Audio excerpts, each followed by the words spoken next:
everybody is here who should be here. For the record, I'm Steve Schmitt. I'm chairing the jail subcommittee. On my left is Syndi White, a member of the committee, and on my right is Susan Ticehurst, also a member of the committee. And we're expecting Representative McConkey momentarily to pick up. We're here today really to go over and review the jail budget. And then we will go back to the full committee and we will report out hopefully on the 28th. So with that, Jason, I'm going to let you start. And, maybe before I do, does the committee feel it might be worth? We have a couple of issues here. Cameras, might you like to see where they are to get a better view, or can we? I don't know. Do you want to wait until the very end of that? Yeah, Representative, or do you want to do it now? Why don't we wait to the end, I guess, okay. And we'll give everyone a chance to come. Okay. Well, the overall budget, the proposed budget is up somewhere around $77,000 over and above last year's adopted, and of that, somewhere in the vicinity of $48,000 of that is dedicated to the increase in the retirement expense, and $11,000 of that is in regards to some of the increases in the health insurance. Overall, I think we worked diligently to do what we could to control the costs and what we have control over. Some instances the lines were reduced, others were maintained.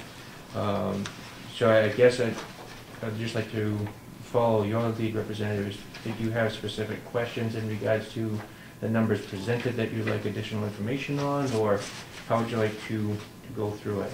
Okay, we'll probably go line by line, but let me just see. So overall, we're looking at bottom line at 2.3% increase, is that right? And that's, your recommendation was?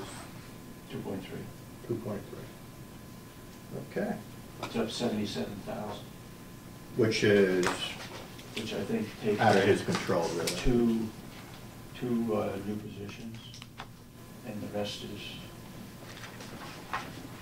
retirement and all those other categories. Yeah. Are you fully staffed now, Superintendent? Right now, we have, yes. However, when you say fully staffed, if you look at the what was projected for the number of people recommended to run the facility, then the answer to that question will be no. Okay, so you, so what do you view as a shortage, and how many more would you require? I asked for 5 last year, and You got 2, I think. we got 2. Then I came to the committee this year asking for 2 additional, try to bring people in over a period of time rather than having one large hit. We had NIC, the National Institute of Corrections, come in 2010, and they did a operations audit. And part of that audit, there were some recommendations that they brought back to the county, staffing being one. Although staffing was not part of that report, they asked for an increase in cameras. They also asked, they discussed the lack of the perimeter security. So there was I want to say probably a 30 or 40 page report that came back to the board with various recommendations. Right here. Okay. Can we get a copy of that? Sure. So how many people do you need to meet the recommendations of that committee? 4 more. I And believe. for a total of how many? 36, and we're at 31 presently with the 2. They bring us up to 33, so I'm sorry, we need 3 additional. What would put us in conjunction with the report filed by is it the Pony Project, way before the jail opened. Mm-hmm. They recommended 36 officers, 36 security staff, and right now we're at 31. What's the highest you've ever had? Is it 31? We are at the lowest level though of inmates, correct? We're about around 50. We've been less than averaging, 50. we've been averaging between 50 and 55, yes. What's your capacity? 131. So the 36 would be if you were at full census, I guess you would say? No, the National Institute of Corrections does not recommend using an inmate population to dictate your staffing levels. What they suggest is that you use the required posts within the facility, because with the various posts comes various tasks. In the way that this facility was designed, that's how they came up with their minimum staffing level. And I believe in the report, it talked about that it's not a bare bones staff, it's not an excessive amount of staff, it's what would be an optimum number to run the facility. Getting back to that report, obviously you still feel you're a little shy in the staffing. How else do we stack up in terms of compliance with it? Are we still got short areas here? Yes, we've done what we could. So we have completed the things that we could complete without impacting the budget, such as moving some classrooms around and things of that nature.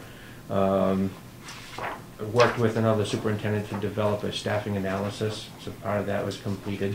Yeah. And the other items that have a fiscal impact, we haven't completed those yet. Okay.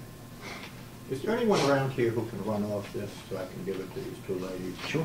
Can I just take a peek at it and see? Okay, no. How many copies do you like? Just Anybody else want a copy? I'm sure you will have it. Is that the old report? from NIC, yes. Yeah. Awesome. Okay.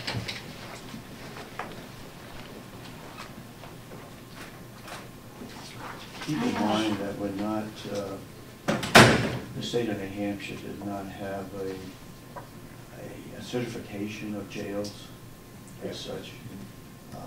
When we agreed to have this individual come in as consultant, come in, it didn't cost us anything.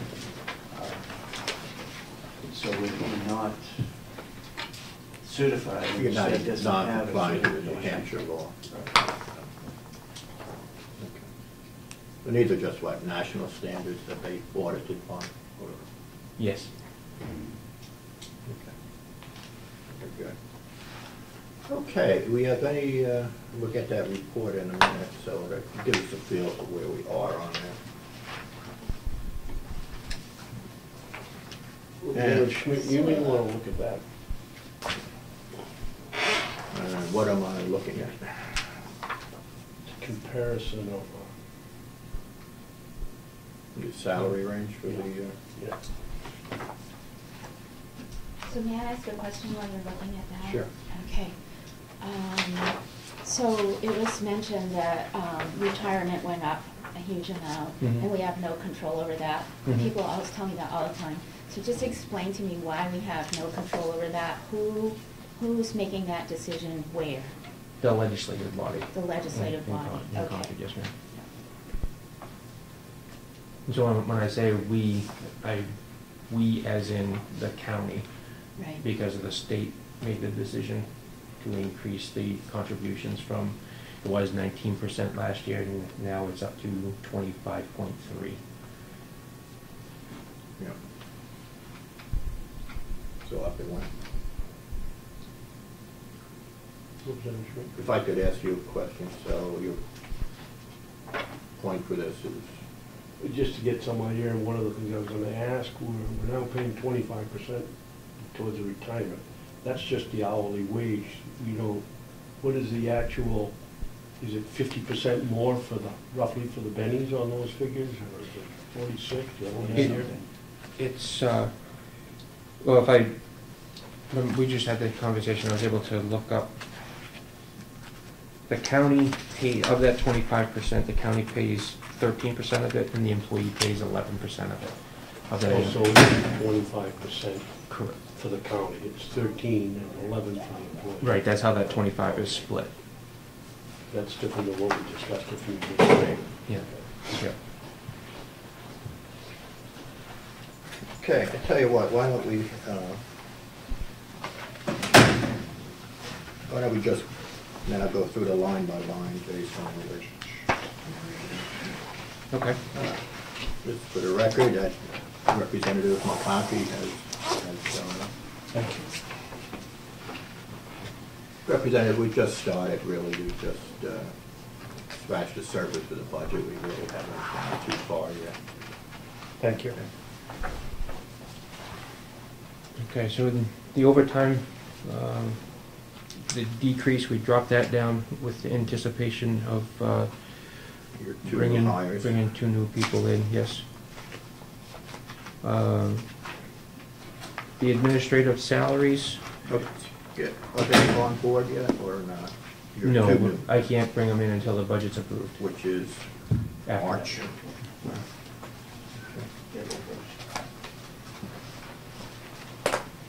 The administrative salaries will reflect a 40-cent increase, correct, Commissioner? Say that again? The administrative salaries, that's a 40-cent increase in hourly rate, correct, or is it a 35?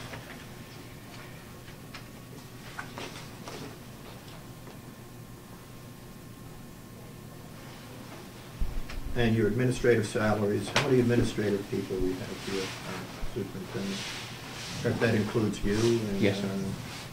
Correct. I've got a decrease of 1.3%. It is a decrease, but I'm talking about, there's a 30-cent increase, 40-cent increase in that line. There's 10 people in that line, sir.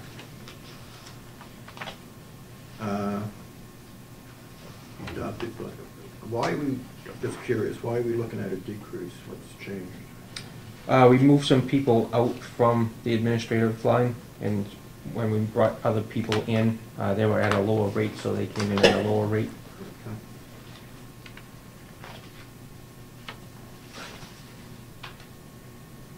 Okay. And your nursing salaries, or? Down, actually, we're going to, we just had one of our full-time nurses resign, and what I'd like to do is utilize that individual's hours, and bring in per diem people to equate to that, so that we're not paying full-time benefits for that. Talking with the nurse that left, she felt that that might be best suited for the county. Talked to the other nursing staff here, as well as the medical providers, and they thought that was a good idea as well. Representative? Thank you, Representative. My understanding in the past was that we had an issue getting nurses in that wanted to work in here. Mm-hmm. And one of the moves full-time was saving us money because we had someone here. But where is this pool of nurses going to come from that's going to work here per diem? Well, I've talked to HR, and there's one person in the nursing home now that has a corrections background in nursing, so that's one person, and then we have a couple of per diems on staff already, so we could just use those folks as well to increase their hours. Okay. Per diem are going to be paid more per hour? The 2 people that we have here now, I wouldn't do that. I'd like to see, yes, bring somebody in at a higher rate of pay. If I could follow up. Sure. Higher rate of pay but no benefits? Correct. So you save money. Correct. Do you see that being a long-term solution? Yes. Okay. Mm-hmm. Thank you.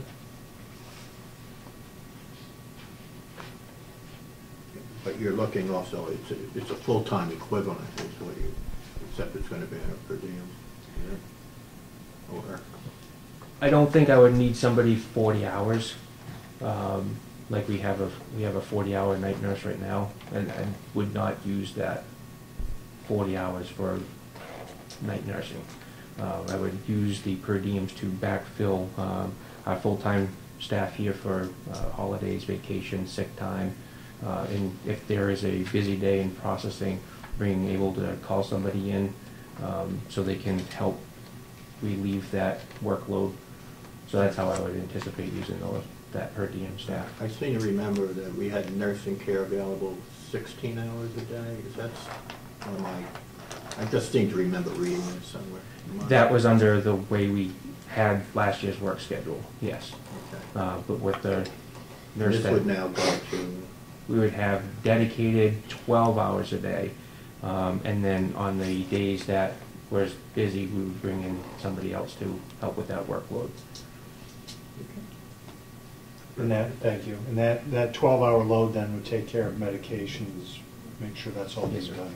Great, thank Yes. you. Just one more follow-up on that. I also seem to remember from last year, we were concerned about was it the transport line or the number of inmates we transported to Huggins. Was that an issue, or is that because of a lack of nurses here on the premises? Mhm. So it seems to me we're going to have less nurses on the premises. So are we picking up the other line? I don't think so, because the two doctors that have taken over have really helped out with trying to mitigate the outside transports. A concern that they have is that when they're called in 1 or 2 o'clock in the morning, they're talking to a security professional rather than a medical professional. So in interest of the inmates' best interest, in some instances they say, yes, send them out. However, there's other instances where they say, based on what you're telling me, it's not a life-threatening issue, and you can wait until medical comes in the morning to assess the individual. Thank you.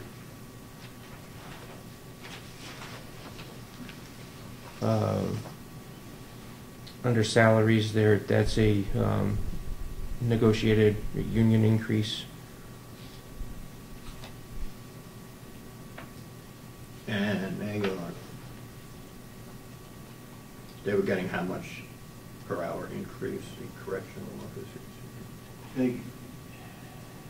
They got 40 cents, and then they got 90 cents, wasn't it? There was 30 cents an hour. There was a rate increase of a 50 cent for, how was it defined? It was a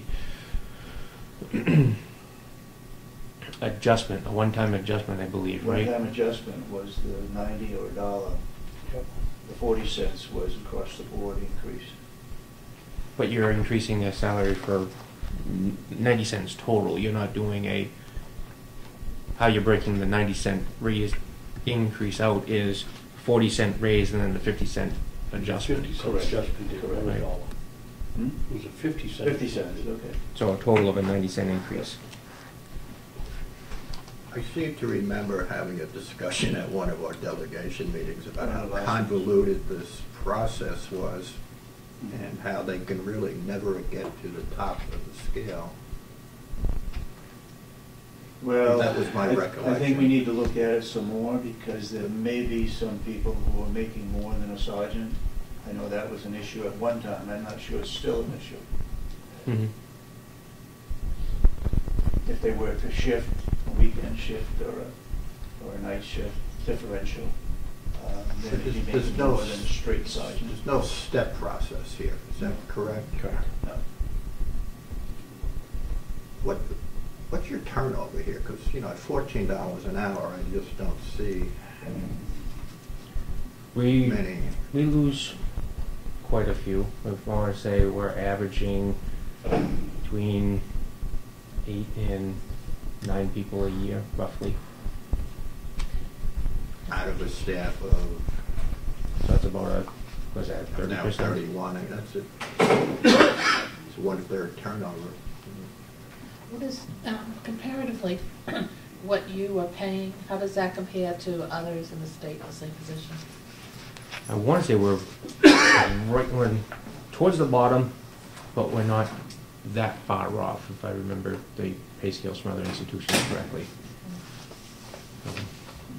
Yeah. Thank you, Mr. Chairman. Would you, in conversations with other superintendents, entry level coming in, it's a tough job, it's a tough environment. Is that somewhat in line with what you're seeing with other institutions? As far as the turnover rate? Turnover and then taking other jobs from starting here? I haven't had the discussion with other superintendents on their turnover rate, but that's something I can follow up on. One other thing. Have you had conversations with your people coming into work as to what role health benefits are paying to them coming to this facility? And do you have any knowledge, or do you think it would deter good employees coming forward if they were to be under a policy where they knew they would get health care if that was in the package, but they'd be limited to themselves and a possible spouse, but a family addition would have to be an additional? Do you see that being a deal breaker when talking to employees?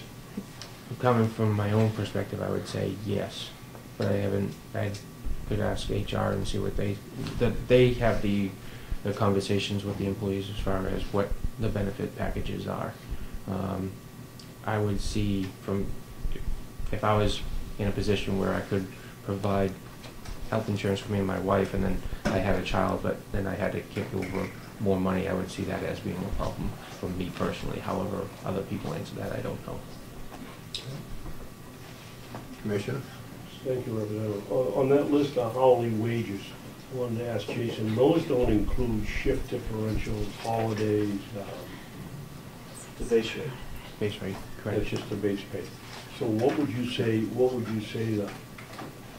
an average figure to add on to that would be for a typical CO?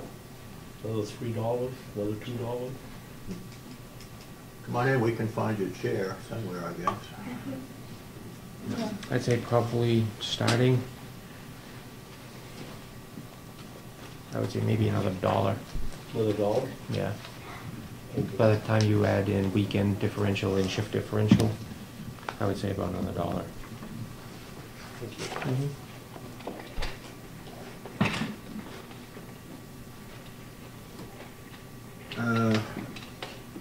Including in that salary is 2 additional people too, right? Not just union wages? Correct. Yes, sir.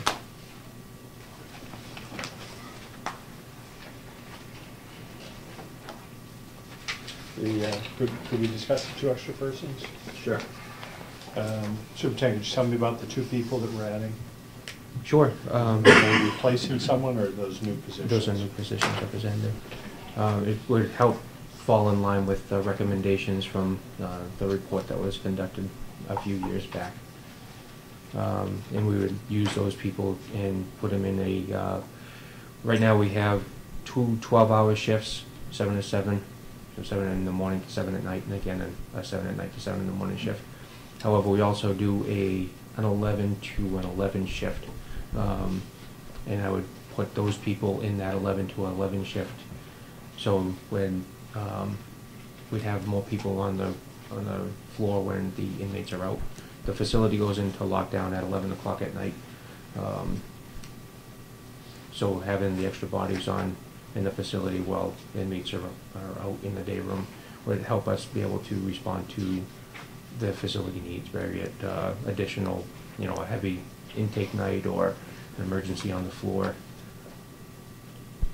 Would the addition of the two employees was not approved in the commissioner's budget? Yes, it was approved. It was approved. Yes, sir. If I could ask the commissioners that, so that is in line with what? Thank you.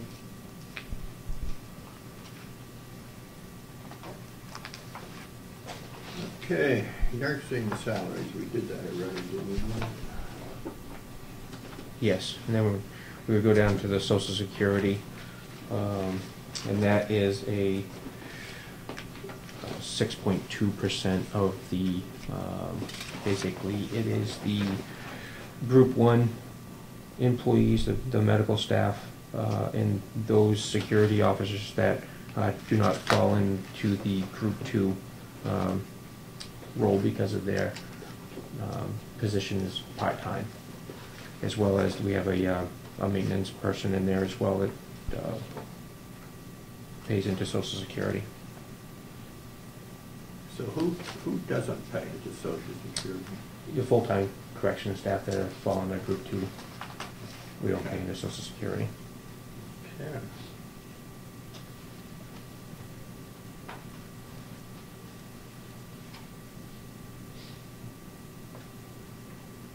So then we have about an $11,000 increase to the health insurance. Okay. Question? Yes.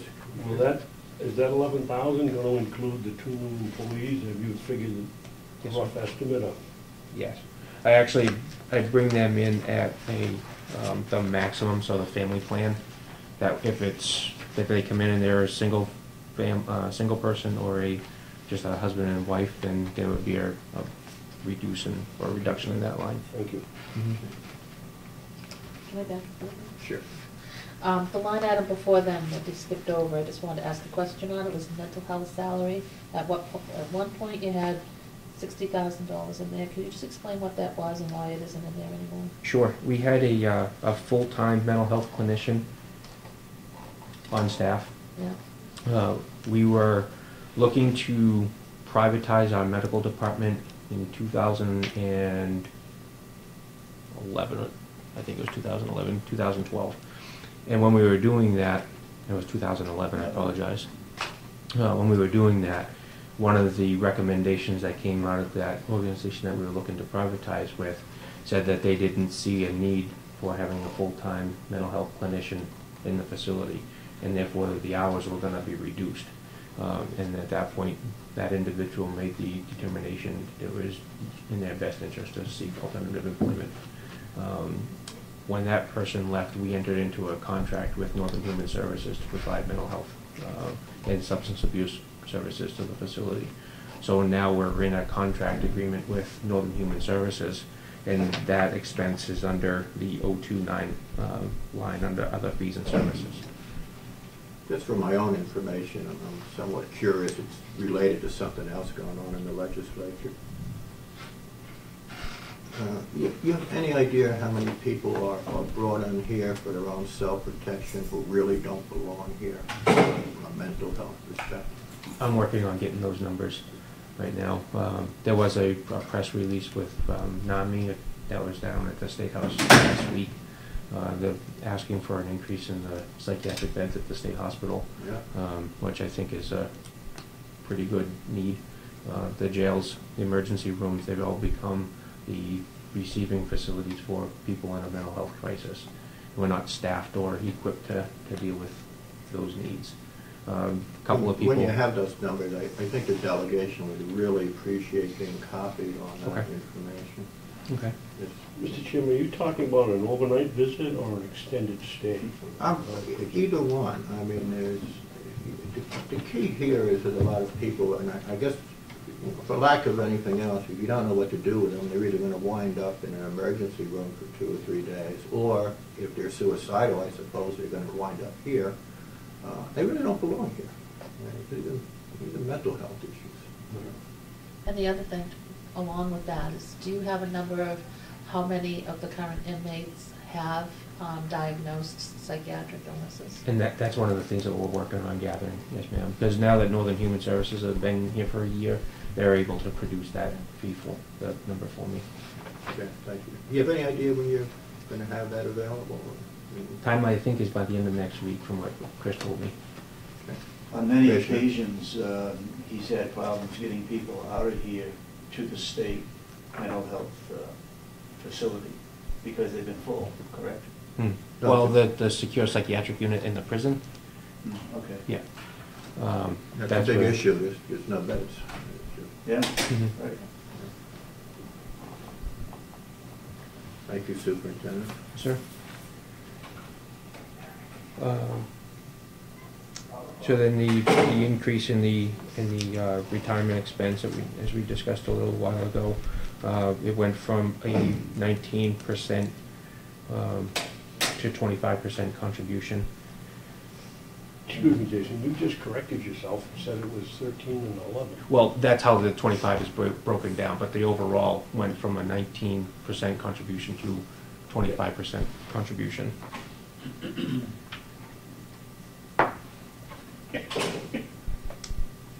Workers' compensation stayed the same. Unemployment tax, I say that is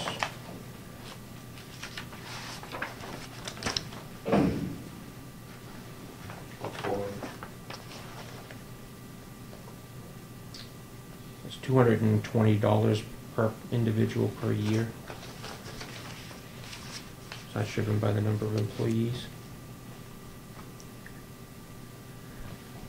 Dental insurance, it's $192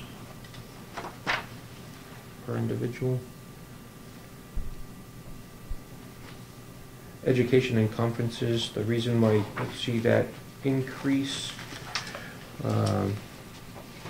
it costs us $500 to the New Hampshire Association of Counties to certify corrections officers. Proposing to get 7 officers in the academy for next year. It's $4,500. So that's, how much each is that again? $500 per officer.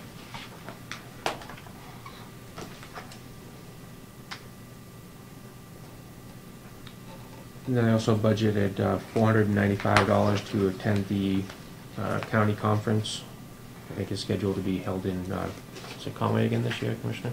No, it'll be up at White Mountain, I think. Oh, is it? White Mountain Hotel. Oh, okay. Yes.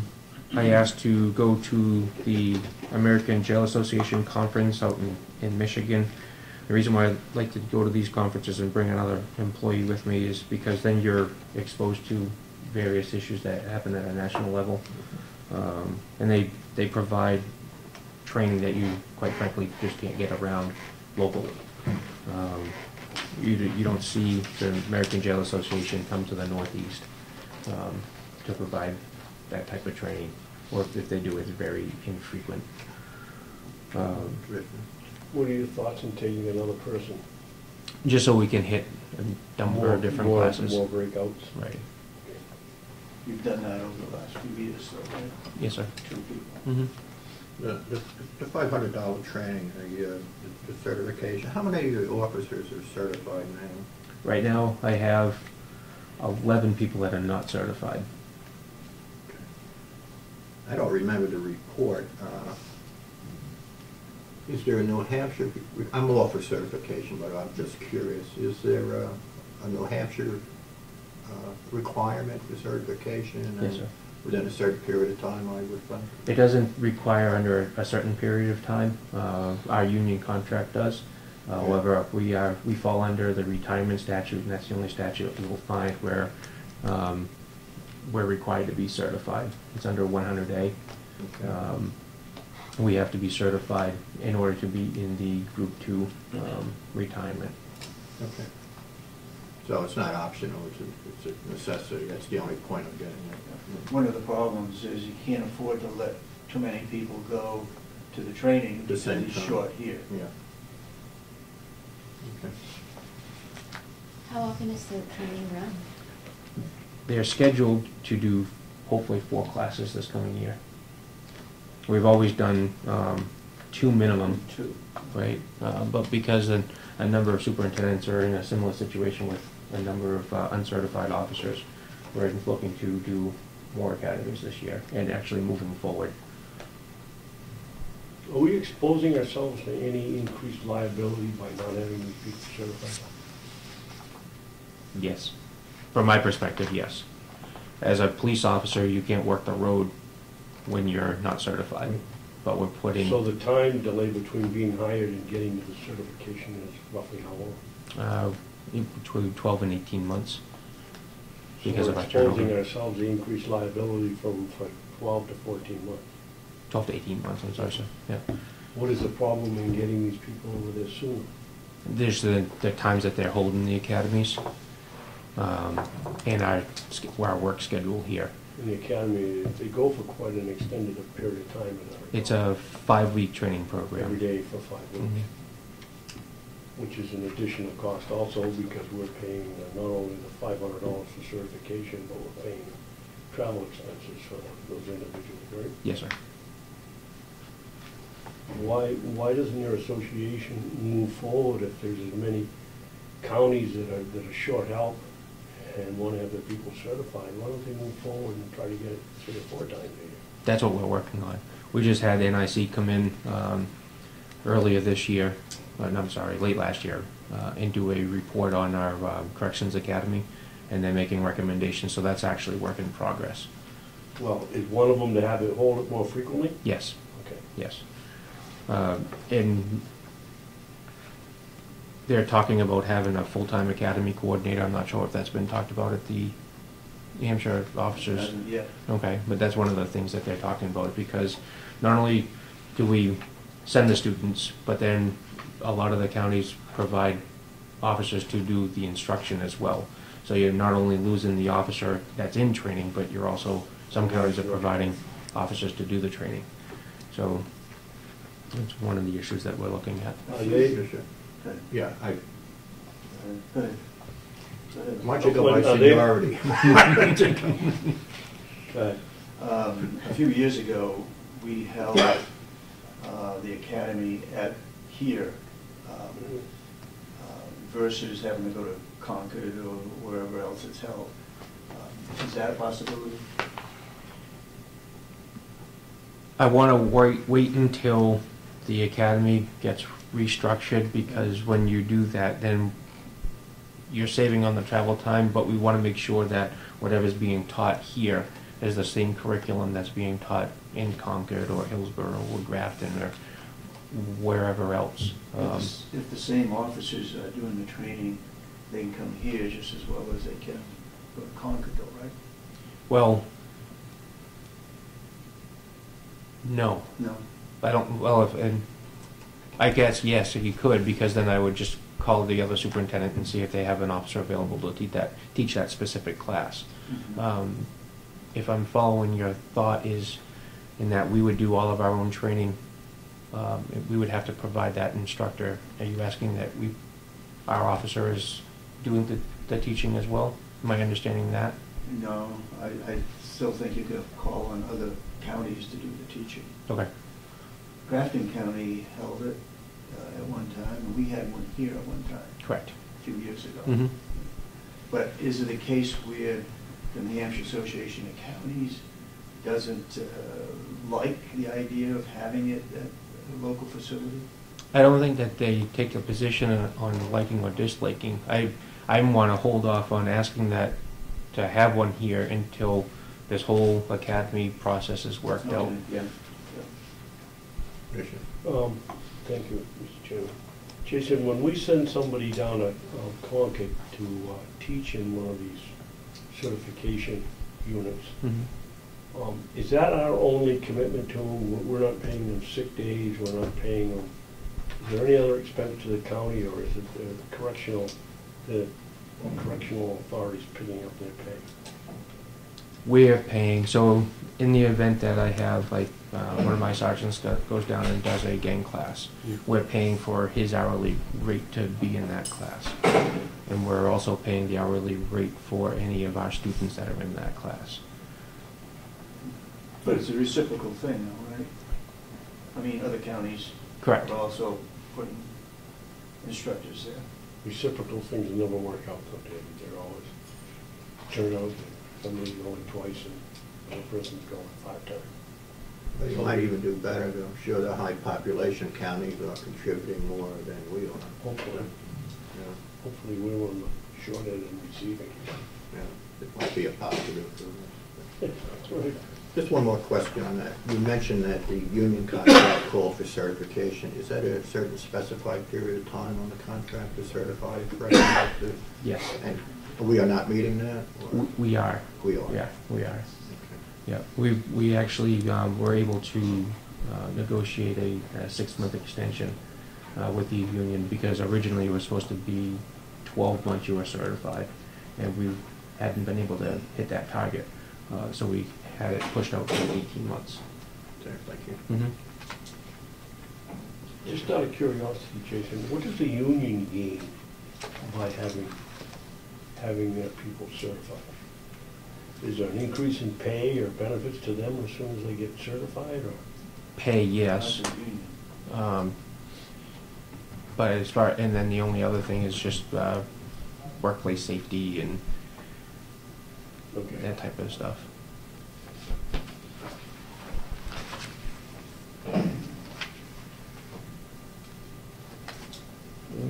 Let's see, workers' compensation, we stayed the same. Unemployment, I think did we hit that? Dental, we already hit. Education, Medicare, I think that's, again, driven by number of employees. It's 1.4 times percent of their hourly rate, or salary, I'm sorry.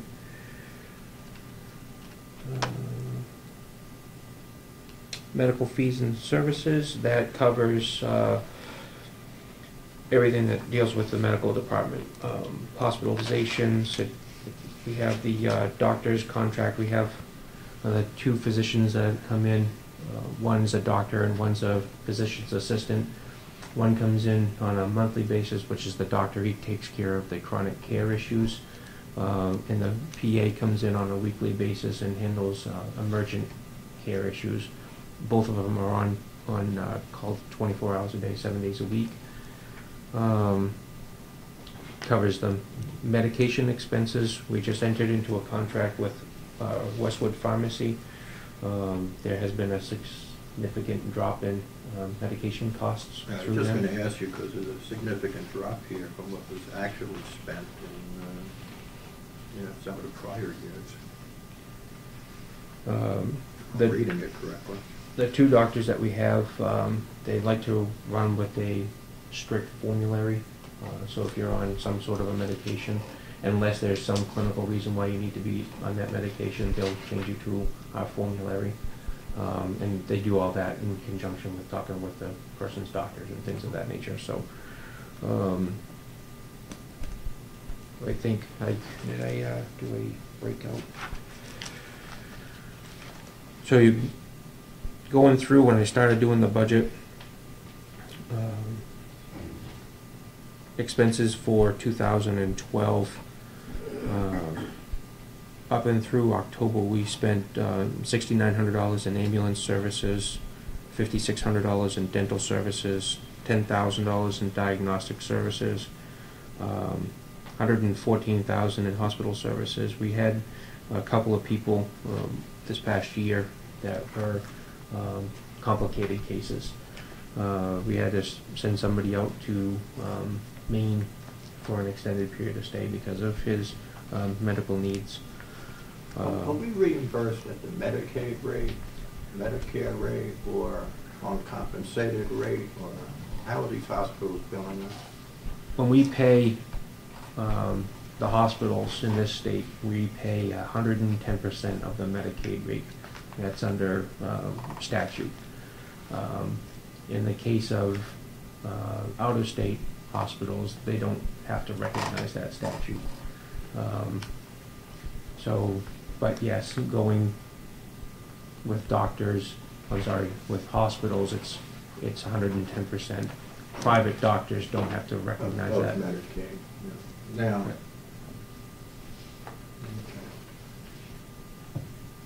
I hope we don't utilize out-of-state hospitals too often. This was the first in my career that we had to do that. It was just because of the complicated situation. We had to ship the person out of state. Yeah. I tried to seek alternative measures, but due to the underlying charges and things of that nature, I couldn't get him released from the facility. Okay. I'm just curious to know, if I may, if you're running into any problems with hospitals being full. As far as? I had this experience with someone when he needed to be admitted to the hospital. There were none within, between here and Manchester who had an opening that night, just for regular care, not mental health care. Is that a problem for you? I haven't had that problem, no. Good.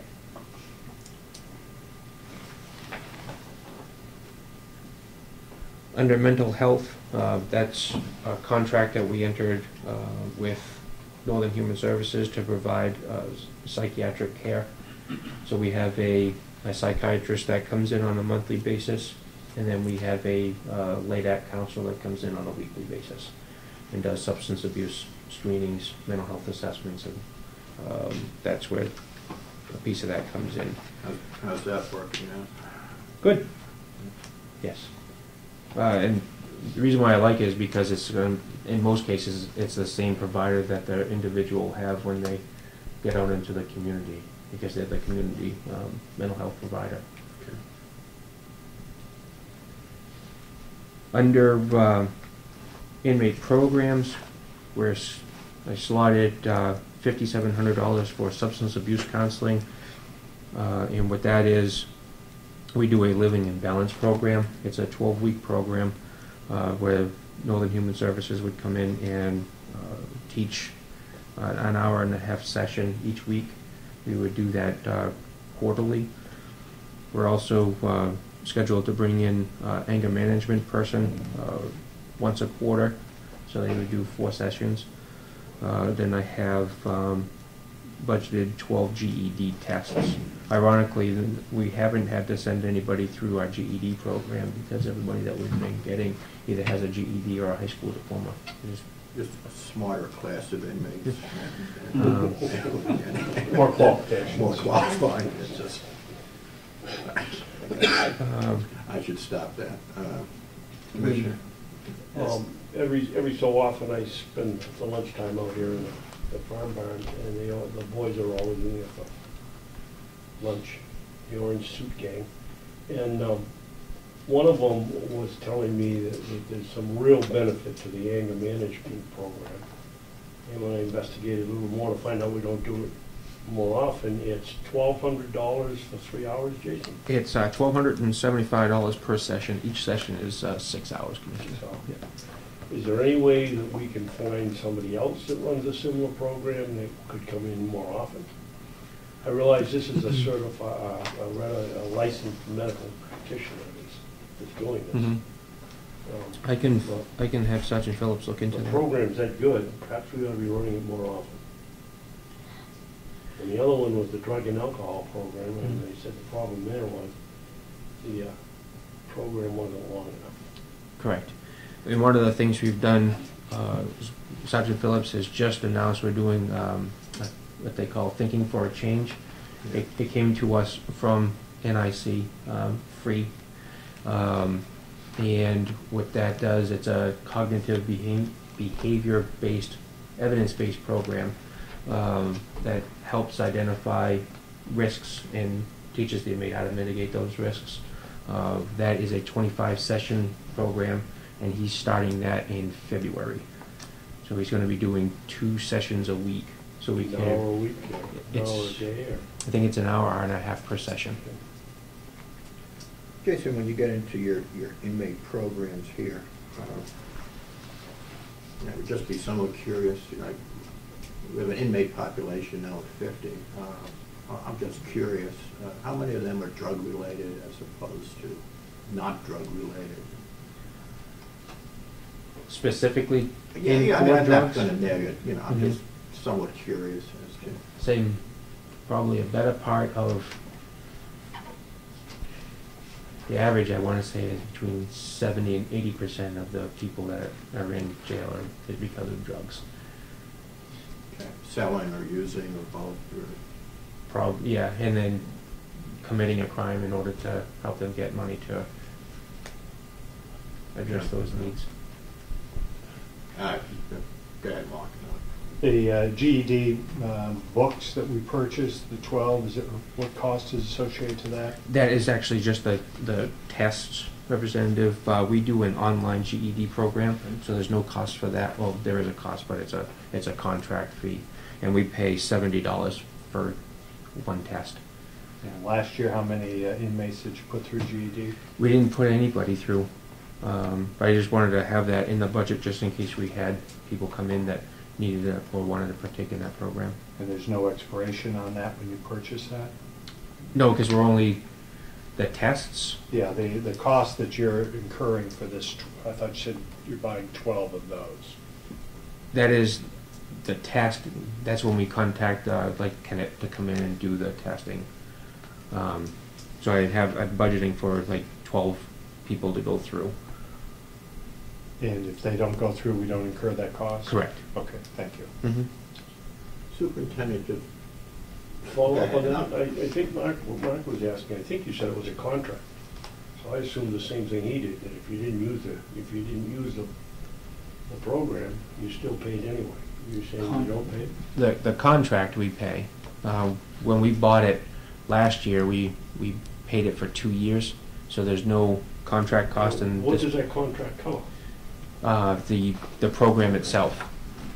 They have the ability to do multiple different types of classes. Not only you get your high school GED part of it done, but you also have the ability to like take French or Spanish or some sort of language. That's what that contract So covers. if you're a drug dealer from Lowell, you're all set, you've learned Spanish and you'll be all set? Not familiar with Lowell, Commissioner, I don't know. this is the first time I've seen him laugh. Just can I have one more question here, and then I'll get to you more. Do you see any correlation between the programs, particularly the drug programs, because 80% of our people are involved with drugs, and the recidivism rate? Do you see a payback for that? Yeah, if we... Or they, yeah. And that's one of the things that these things are designed to do, is to try to help reduce those type of things. And with the evidence-based program, the Thinking for a Change, that's one of the things that NIC highly recommended, because they did see a national trend on helping reduce that rate. Yeah. What's our rate here in Carroll County? How many of the good boys are getting that, and girls? Looking at what we've been trending, 45 to 50%. And that's really not a true number, because that is us booking an individual and then rebooking that same individual at a future date. That's not capturing if you were booked in Hillsborough or Cowas and then you came to us. Under the true recidivism standard, you are a recidivist. We just don't know that. And then to drill that number down further, identify the time frame, because I'm pulling people up that have been here, 17, 18 years ago, and some of the dates that I've reported out to the commissioners. I believe the federal standard is 3 years.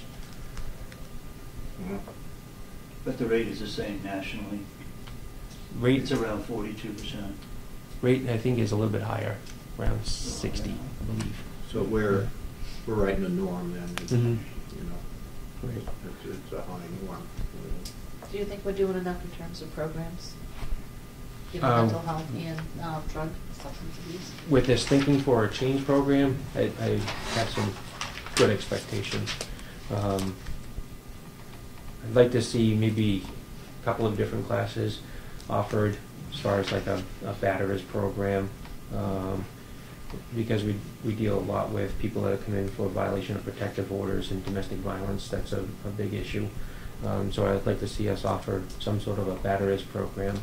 I've talked to Northern Human Services about that, and there would just be a cost for that. However, I didn't have that conversation until I presented the budget, so that type of program's not in here. Could you get us a cost on that? Sure.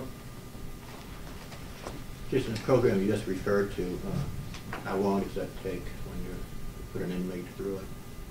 I think, speaking out of turn, but I think a batterers program is somewhere around a year long. I can ask the county attorney and Northern Human Services about that. That begs my second question, which is, what's the average length of an inmate stay here?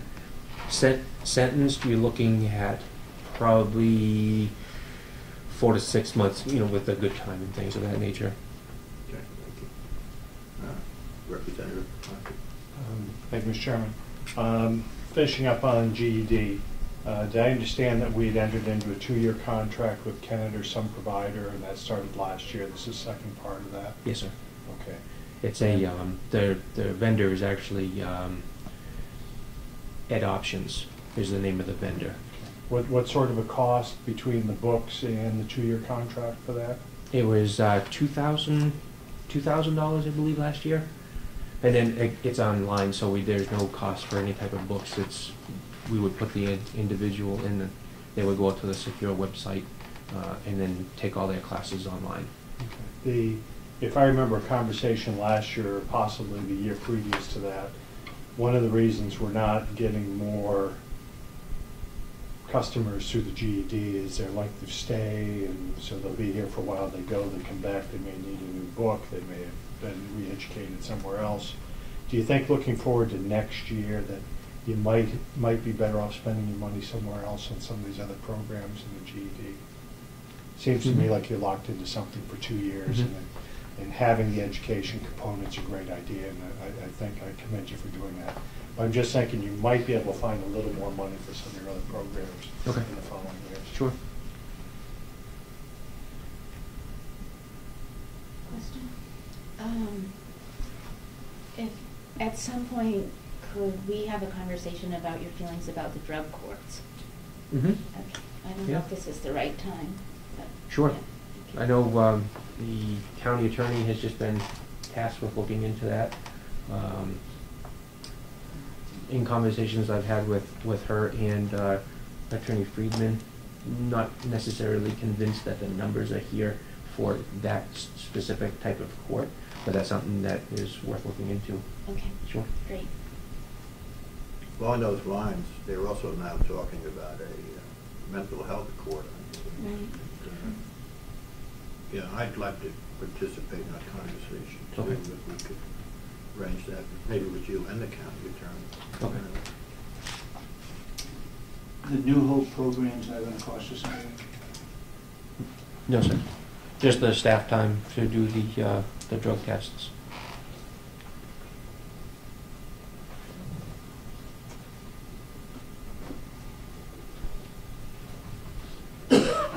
Just to get back to Representative White's question, when we look at this and looking in your opinion as the effectiveness of all of these programs. We've reduced it by 3,000. What have we taken out? It was just, we budgeted a little bit too high for last year on some of the programs, like the Building and Human Services budgeted too many classes, and after looking at how we could restructure them, that's where the savings was. I just wanted one more question because it's only half of the equation. I guess my next question is, how successful are you in getting inmate participation? I mean, I assume it's voluntary on their part. In Or some- maybe some of it's court-ordered, I don't know. In some instances, it's completely voluntary.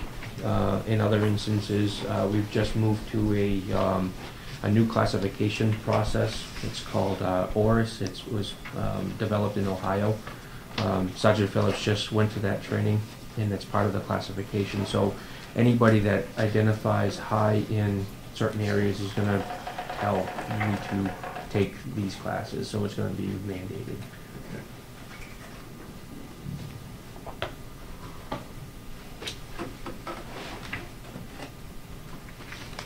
Other fees and services. Other fees and services covers all of our various service contracts. We have service contracts that deal with the fire extinguishers, the smoke detectors. JP Pest Chemical Control comes in and does the perimeter. We have law library services that we do. We also have a contract with a security vendor for our touchscreens in the control room. And then another component of that was we budgeted so much for attorney fees. And the reason why we budget for that is for union negotiations or any potential civil litigation that comes up that may not be covered by Primex. Okay. And how much of attorney fees are in this? $8,700. And I get that figure just surely based off of last year's expenses. Okay. Is this a contract year? Are we up there? Well, if it's union, we have one attorney that takes care of all the union contracts. And we'll have 3 of them coming up this year to be negotiated for next year. But not the jail? Jail, yeah. Okay. the jail, nursing home, and the sheriff's department will be coming up this year. Okay. Under office supplies, I reduced that by $300. That was just taking the average monthly cost of what we buy for office equipment, paper, pen, you know, just that type of stuff, and projecting that out using the same costs. I'm just curious, I know we're going to incur, I don't know, at least $3,500 of academy fees. I'm just wondering why we don't have that line populated on the bottom. I'm sorry, sir, what was that?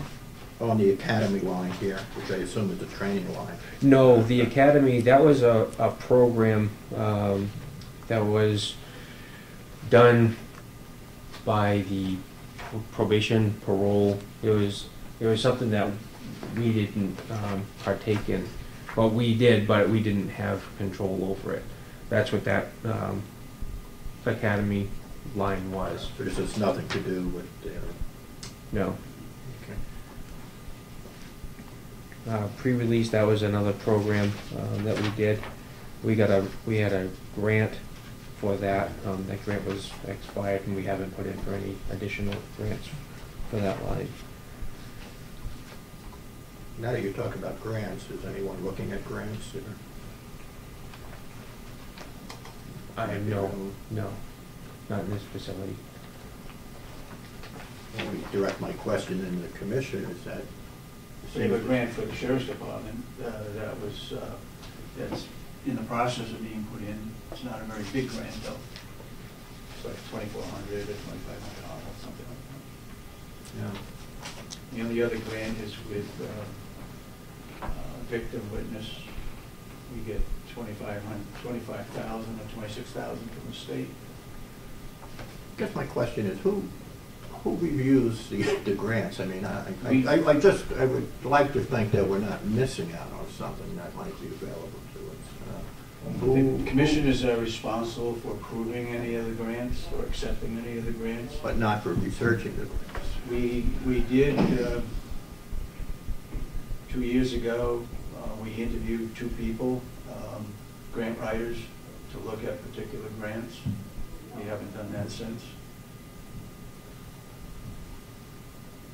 I think some of that could come up at the affiliates with the New Hampshire Association of Counties, where grants might be available. Okay. It's a case of knowing what's available and then applying for it. But that gets to the core of my question, that is the question, you know, what is available, and is this something we'd like to pursue? It seems to me that ball would be in your court to, either through your various associations or whatever, but it seems to me it'd be worth pursuing.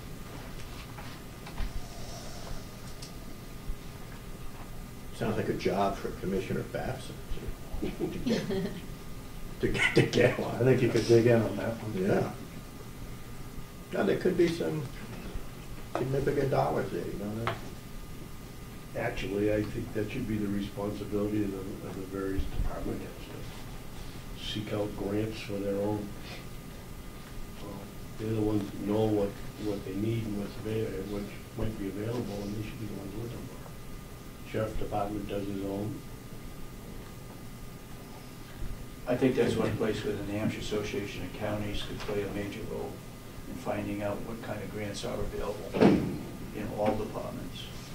I think even on an outsourced basis, there's more than enough consultants around who are expert in grant research. You could probably hire to do what you identified for a rather minimal fee, but it's just something I think, one way or the other it ought to be explored. Did what happened with I think you brought back one lady twice, the grant writer. Whatever happened with that? I don't remember. In 2009, I believe it was 2009, we interviewed 2 candidates, Linda Fox Phillips and Teresa Kenney, were 2 grant writers. And I think we ended up with Linda Fox Phillips. And I forget now how it went. It's based on a percentage of the grant that was received. Yeah. but they haven't come up with anything.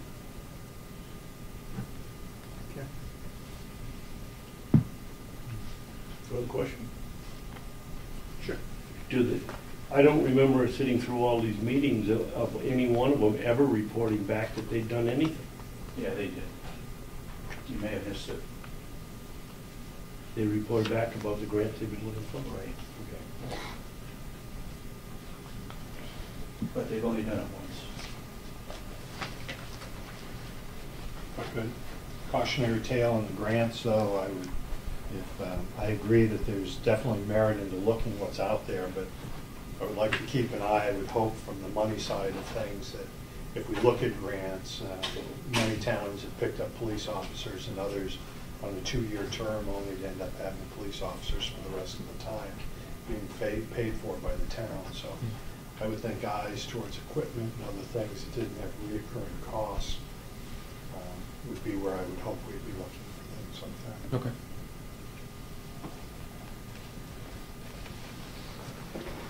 Okay.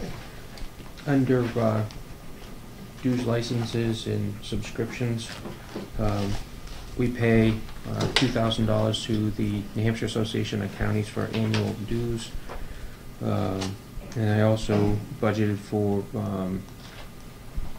corrections manager report and corrections law reporter.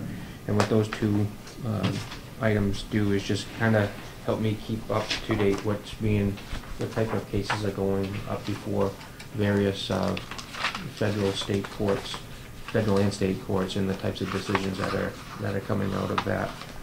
And the manager's report is just different types of hot topics, some instances or issues that are going on in other facilities around the country, and how different people respond to them. Okay.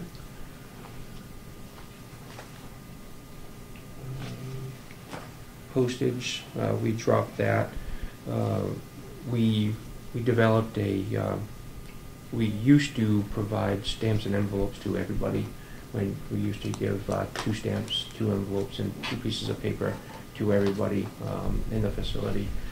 And we made a change to that, so we've only identified indigent inmates, and those are the inmates that receive these stamps and envelopes. So that's why you see a drop in that postage.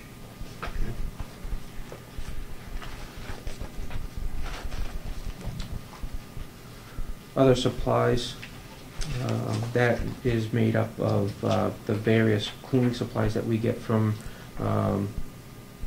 Cisco. We get all of our stuff through Cisco, through the nursing home. Various inmate supplies, such as if we have to replace the trays that their food goes out on, just they get worn out and broken. And once they get to the point where water is getting into the installation in the trays, we have to throw them away.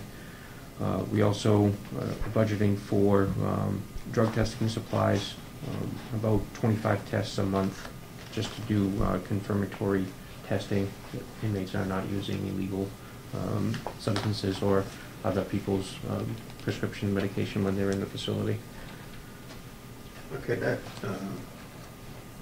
that line seems to be up a fair percentage in that. What's gone up there? 54%. Yeah, exactly. Well, I used what we had paid for so far this year, and then I used that number and amortized it over for 2013, and $2,100 of that was drug testing equipment or drug testing kits, and then $600 for confirmatory testing. We did run into a situation where we had a person take a test, and we had to ship the test out to California for confirmatory testing. Mm-hmm. And then that test was used in a criminal hearing, and the defense counsel wanted the county to fly the tester from California back to this state so that person could cross-examine, that attorney could cross-examine the tester.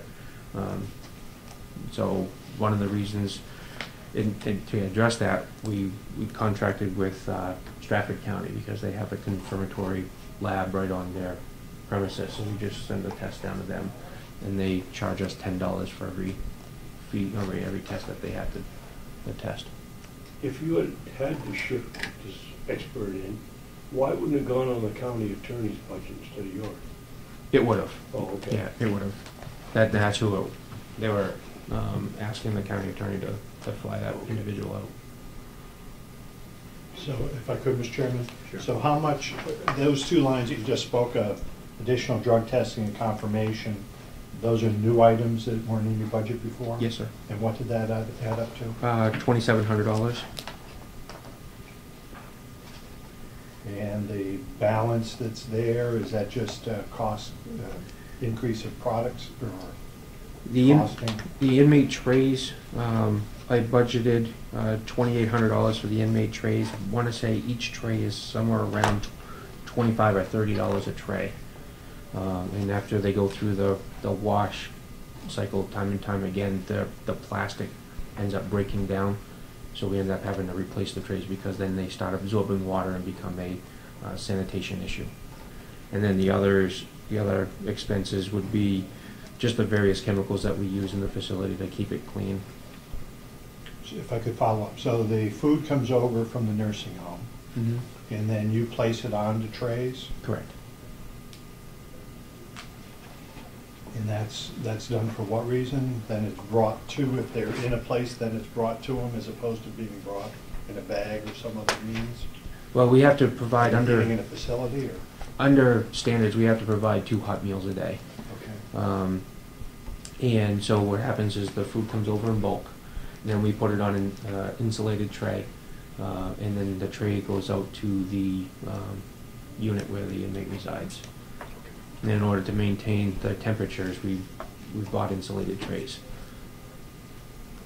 Well, I think it's good we treat our guests right, so thank you. Okay. I understand you have to do it. Supplies from the nursing home, that just covers paper products such as paper towels, toilet paper, trash bags, things of that nature. Now, what's changed there? Because I'm looking at 2010, 2011, it's roughly 8,000 per year, and now we're down to 5,000.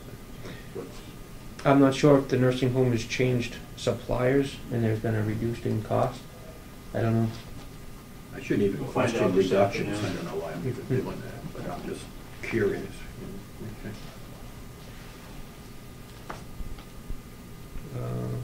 Page. And then we have the chaplain. Chaplain stayed the same. We pay him twice a year. He gets $750. He comes in on a weekly basis.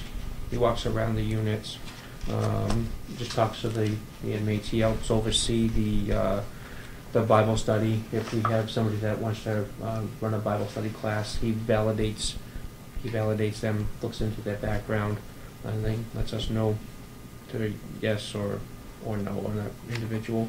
Yeah. If we need them to, say we have an inmate death, we always offer, not an inmate death, but somebody in an inmate's family passes away, we always ask them if they would like to have a pastor to speak to. And so that's the types of services that he provides. Sure. Meals.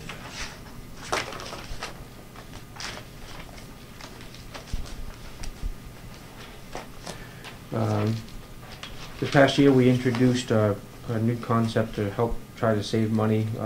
We do a continental breakfast a number of times a week. We don't do a hot breakfast like we used to. We only do a hot breakfast at 2 days a week as opposed to 7. So there was a reduction in that. We pay $3.15 a meal. The continental breakfast is $2.40 a meal. We've been averaging about 4,575 meals a month. And that's a direct driver of inmate population. Correct. Of course. So our inmate population then has been fairly consistent going back to 10, 11, 12, or I assume, just looking at the dollar amount on 50 inmates. Yeah. That's one other question. I just want to get back to that report. And one of the findings in that report was that the county was spending $3.15 per meal, which the auditor in the report stated was high. So I'm just wondering if you'd ever looked into that or disagreed with that finding or responded to that finding. Rob saw that and had discussions with that, and I'm not sure in the report itself if that talks about just food costs, because if you look at just food costs, I think Rob said we're spending around $1.80-ish, $1.70, $1.80-ish per meal. The $3.15 talk is staff time for preparation, and then other associated costs Yeah. that they have to charge us for. The auditor had also spoken about the great amount of waste that they're basically sending over too much food. I don't know, has that been addressed or is that? Yes, that has, and it's been toned down. They call over for every meal now.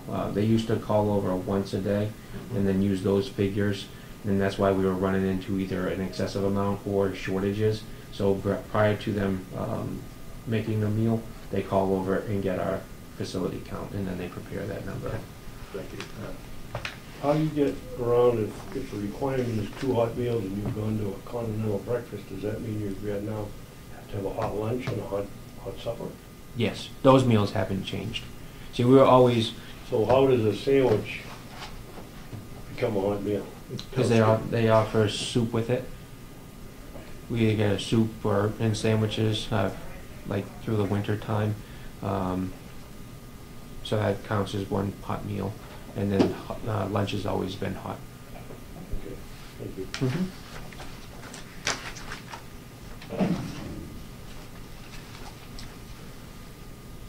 Under the uniform expenses, there's an increase in that. One of the requirements for the union contract was to provide an underlayment because we have the polo shirts, and for safety issues, if you're dealing with like blood or anything like that, rather than having skin exposed, the officers like to have they call Under Armour. If you're familiar with that, it's like a tight nylon type of material that would just go over your skin. So that's one of the reasons why you'll see a increase in that. And just that one expense alone is a $2,800 expense. That's a condition of the contract too, right? Yes. Yes. And then the other related items is because of the new hires, and then if we had to do any replacements to uniform equipment. Now, are they given cash to replenish their uniforms, or you give them their uniform? Yes, sir. We give them, right. And when they leave, what do we get back? The belts, the hardware, or We get everything back. jacket, Mhm. the whole thing? Right. Yes, sir. Could I ask if I could, at a future time, give us a listing of what the equipment list is? You want an itemized out? Okay. Belts, shirts, X number? if you Sure. could, Please.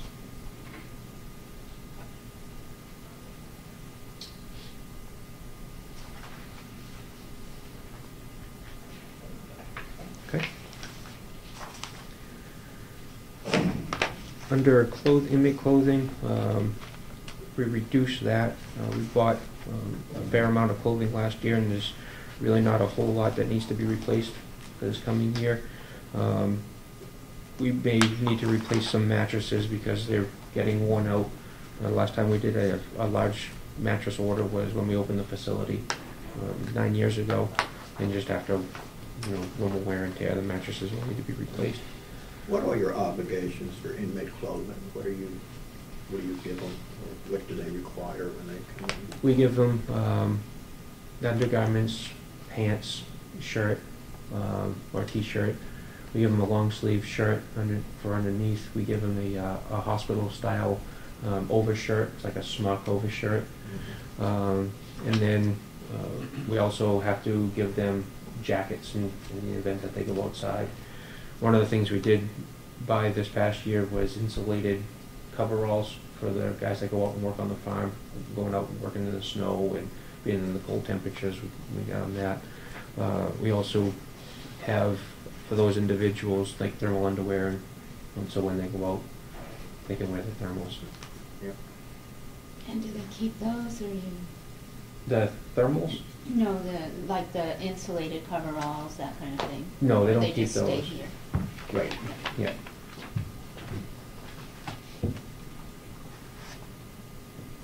Under electronic monitoring, that's for, we have a company called Secure Alert, and we do, if we put somebody out on the monitor, that's the line that we incur that expense, and then we also receive revenue because the inmate will pay for that service, so they'll be out on the monitor.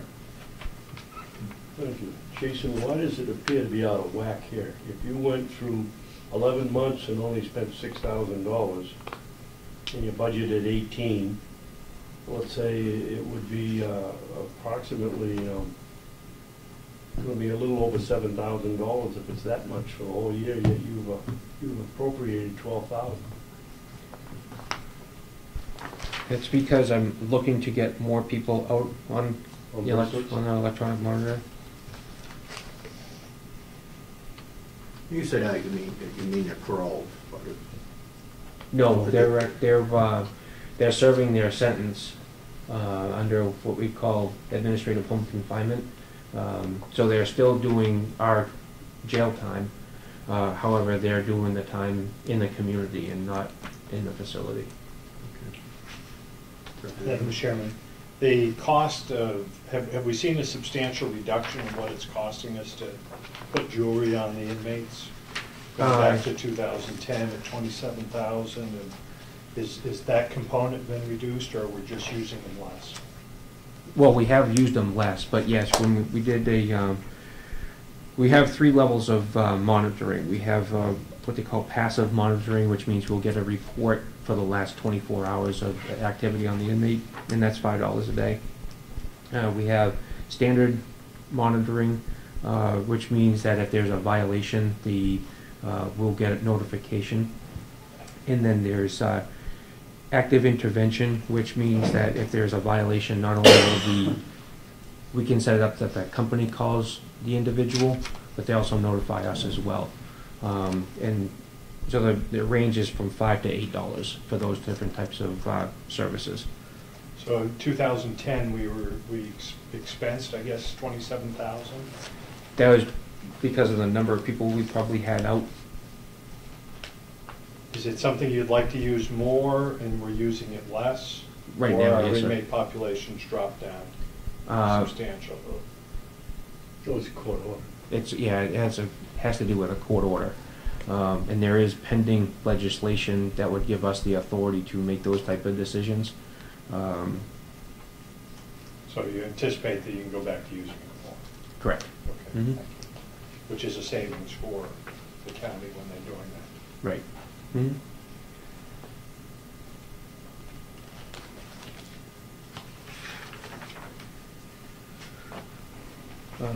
Electric expense, we dropped that by $200. The association provides, how does that work, Commissioner? We entered into an agreement with New Hampshire Association of Counties, Right. and we are provided electricity from 2 different suppliers, correct?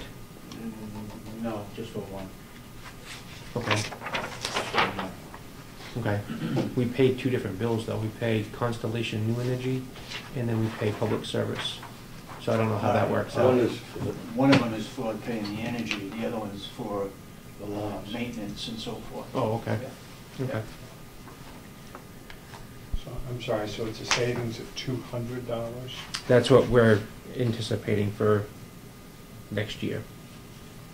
I think overall we've saved somewhere, as opposed from 2011 to 2012, I want to say we saved somewhere around $700. Commissioner? Can we go back to the bracelets for a second, Jason? Yes, sir. You claim to have had, well, let's call it $7,000 worth of expense for 2012. Although it only shows here as jail income, we have no way, or is that work release? Is that where it would be? No, it can't be. What did you take in for revenue for those? If we're supposedly charging more than it's costing us a day. Yeah, it would fall under work release, sir. Well,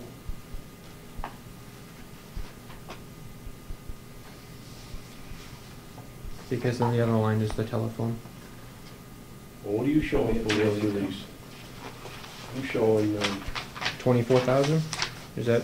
on the line.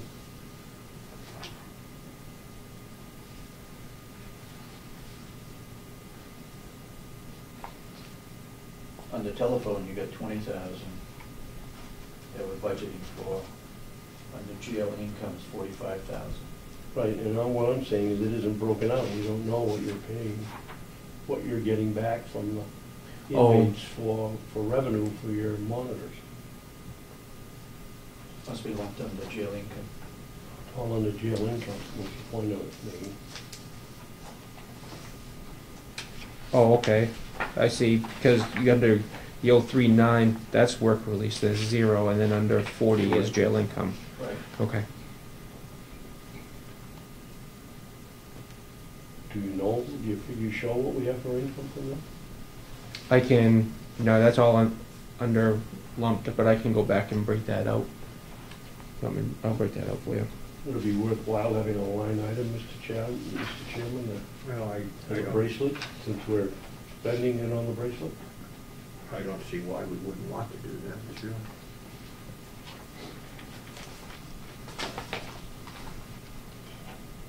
Okay.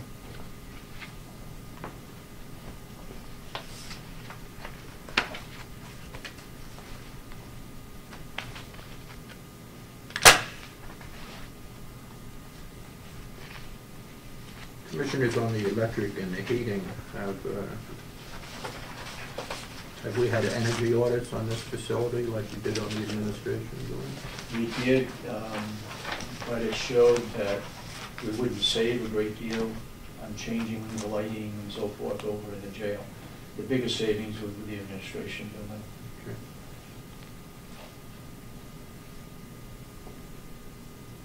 Last year we had the HVAC units cleaned.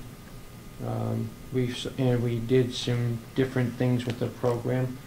In 2011, we were burning about 7,300 gallons a month of propane, and last year we dropped that down to 4,500 gallons a month. So I'm anticipating that we wouldn't increase the number of gallons per month. For 2012, we had an average of $1.68 for propane, Yeah. and then I pushed that up to $1.80 for 2013. That's how we got to the 97,000 for the heating. I'm sorry, you went from 7,300 to what number after the cleaning and efficiencies you did? 45. And, okay. Which is extraordinarily significant drop, because we had a very mild Mild winter. winter, Mhm. 2012, okay. Dropped almost 50%. Yeah, but you know, you have to do, the only way you can get a meaningful analysis is you have to convert last winter into degree days, and then, you know, if you don't do that, you're whistling in the dark. Right. We also, as chairman of this committee last year, I got the committee to raise the amount of money we were going to spend on heating because you had a very low figure for the propane. Mhm. Was that the year before? No, that was last year.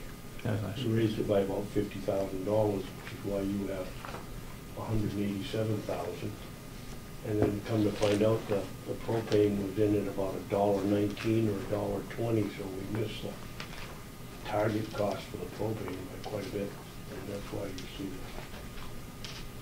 the big swing there.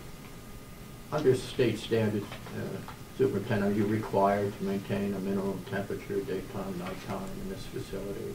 We don't, well, New Hampshire doesn't have any jail standards, but by our policy, we set it at 68 degrees in the winter time. Okay, that's 24 hours. Yes.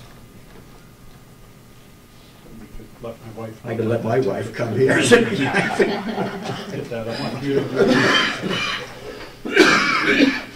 They're gonna come for the weekend. Anyway, Get free beer. There's a drop in the telephone. I think that's just based on the rates set by Fairpoint.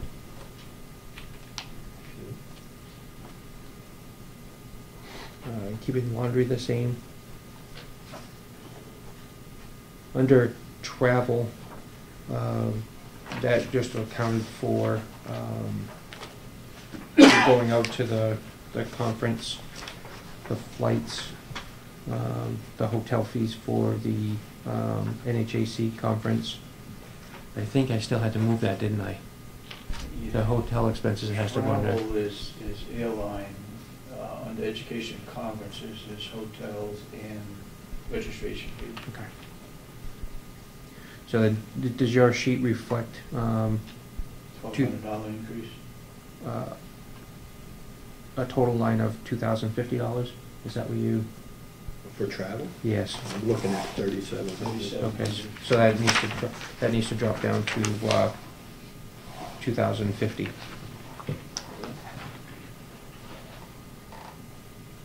But do we raise the conference by? Yeah, by you equal amount? $1,650. Actually, I'm sorry, here would be $1,950. The conference line was there. 017. Okay, and that's gonna go up how much? $1,950 actually. So we're gonna go from 14,665 to whatever.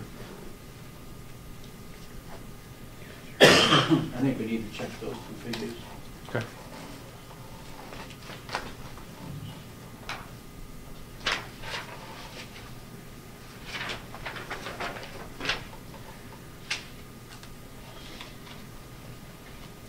Under vehicle expense, zeroed out vehicle lease, right? Yeah, zeroed that out. We had we had a Dodge Charger that we were paying for. We paid that off. Last year we received a vehicle from Freedom, one of their old cruisers, gives us two. And if the sheriff's office is turning in any vehicles this year, I was told by the sheriff's department that if we needed one, we could get one from them. They're going to be turning in some vehicles. Do you maintain a bus too, or? We had a van, because of the work that was needed for it. We opted to sell it last year.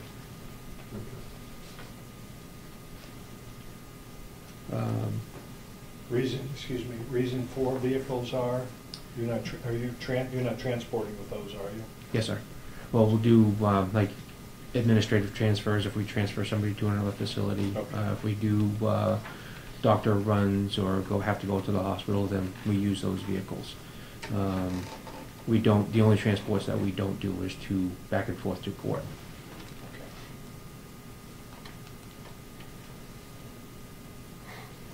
So you don't have a long-range plan for vehicles, you know, like every so many years we're going to need a new vehicle? Correct. No, Okay. I don't have that. No.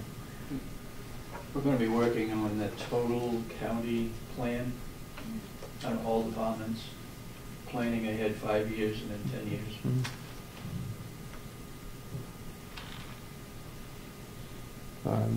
So what I'd like to see in the expenses for 2013, it covers fuel, service, any repairs if we had to do anything for that. This is on the vehicle expenses? Yes, sir.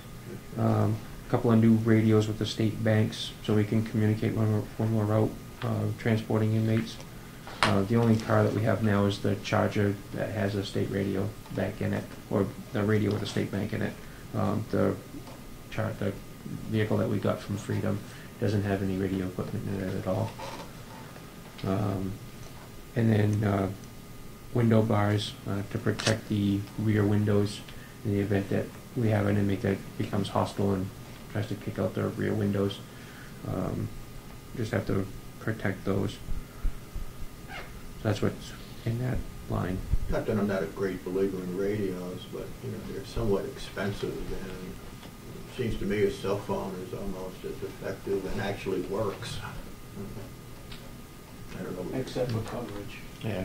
When you, especially around this area, when you're doing transports, there's a lot of dead spots where you don't have cell coverage.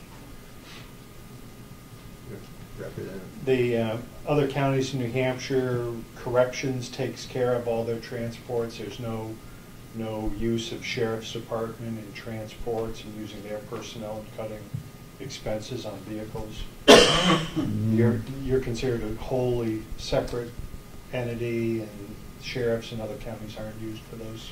In some instances, yes, other counties do use the sheriff's office. We are running into, and this is actually being talked about at the affiliate level, and there's language hopefully being proposed in the form of a Senate bill this year. One of the things that we're running into is issues where if we have an emergency transport or a doctor's appointment that we schedule, when we call for the sheriff's department to do the transports, we're met with resistance because their deputies are tied up. Well, we still have to move that person. If we don't, we're gonna get incurred with doctor's expenses for missing an appointment, things of that nature. So to answer that, we, as the agency, have stepped up and started doing our own transports.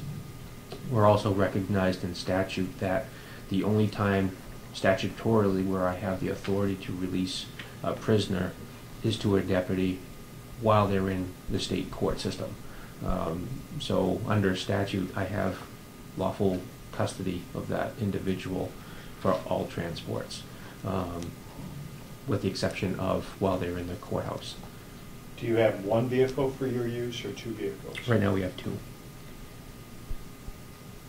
And where do you see the problem of, or long range, not looking for it this year, where do you see a problem in instances where you need to move, that you have a vehicle and being able to rely on the sheriffs for part of that? I'm not following you. I'm just wondering if how much two vehicles are being used. Well, we do, when staff have to go out to the trainings, they'll take our county car, so we don't have to pay them travel expenses. So if we have, with the anticipation of 4 academies being run this year, that means one car is going to be gone for the duration of the academy. So if we have to do any type of transports then, and then if we're doing home checks, work release checks, things of that nature, that's where we're going to use the cars as well. Jason, on the vehicle expenses, you mentioned we got a fair dollar amount on the radios. Mm-hmm. Mike, should that not be down on equipment somewhere? Or we can put it on the vehicle line? We can put it in new equipment. I just did it under vehicle expenses because that's where the equipment was going. Yeah. That was my rationale for that. Yeah, I think it would give you a better picture if it was down on equipment, because if you look at this vehicle expenses from 2010 to 2011, it's like almost triple. So Okay. it just stands out to me as Okay. you know. The radios are a one-time Right. purchase, right? Yes, sir.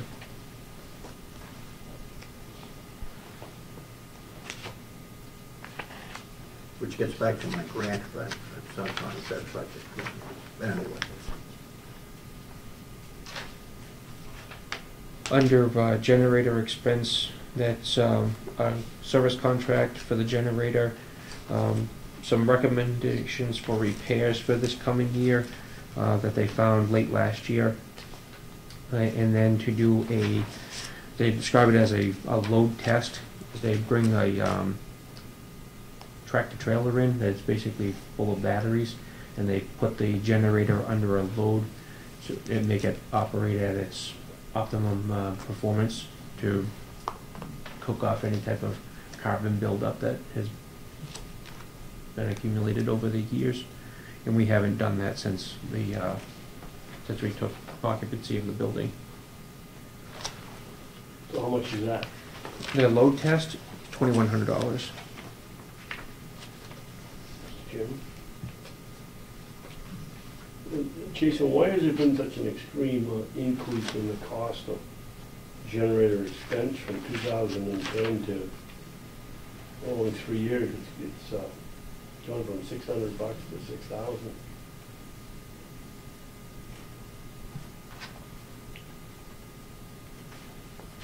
I don't know. Could you find out? Sure. I'd be interested too when you talk about the need for a load test. I mean, typically, you run the generator, throw the transfer switch, and you're picking up the load that it's designed to carry. How is that any different? The RPMs, from what Joe has told me, they increase the RPMs and make the generator work, as far as just putting it under a substantial load to draw that down. Superintendent, can I ask who over the last 5 years has been in charge? Has that been a contract we're paying every year? Is that our maintenance person that we have here? Who oversees that generator, make sure that it's coming on, parts are being taken care of? How's that happening? It's a contract. We have a contract with Cummings Northeast, and they come up and service it. Joe's here on a daily basis, and he looks at it, and if there's any issues, he'll call them up and they'll come over and look into it. Like, we had an issue with the coolant lines. He found an issue late this past year, and that's one of the things we need to budget for next year. Your maintenance person found that problem? Yes. What's a county contract? It's a separate one. I mean, we don't have all the generators under one contract, really? Okay. How much funds? One of those two gets like $180 an hour, whether you're traveling or working. Isn't there anybody else around here that can maintain, with all the mechanics we have in New Hampshire, that can maintain the generator? Sure. I don't know if we pay a travel fee. Well, but it's built into your contract price. Mm-hmm. I guess it is well hidden. The other generators are Caterpillar. This one here isn't. Correct. It's a Cummings generator. It's a Cummins. Yeah. I'm also wondering, we're getting out to a point that there's some sort of longevity on that piece of equipment, and what the replacement cost is going to be and how many years it's going to be. But when we're jumping up to thousands of dollars finding things from year to year on there, I think somehow we should at least ask our provider what life is, what the replacement cost is. Okay. Because it seems like we're starting to get to a point that we're spending a lot of money. Okay. So you'd like the life expectancy of that? Okay.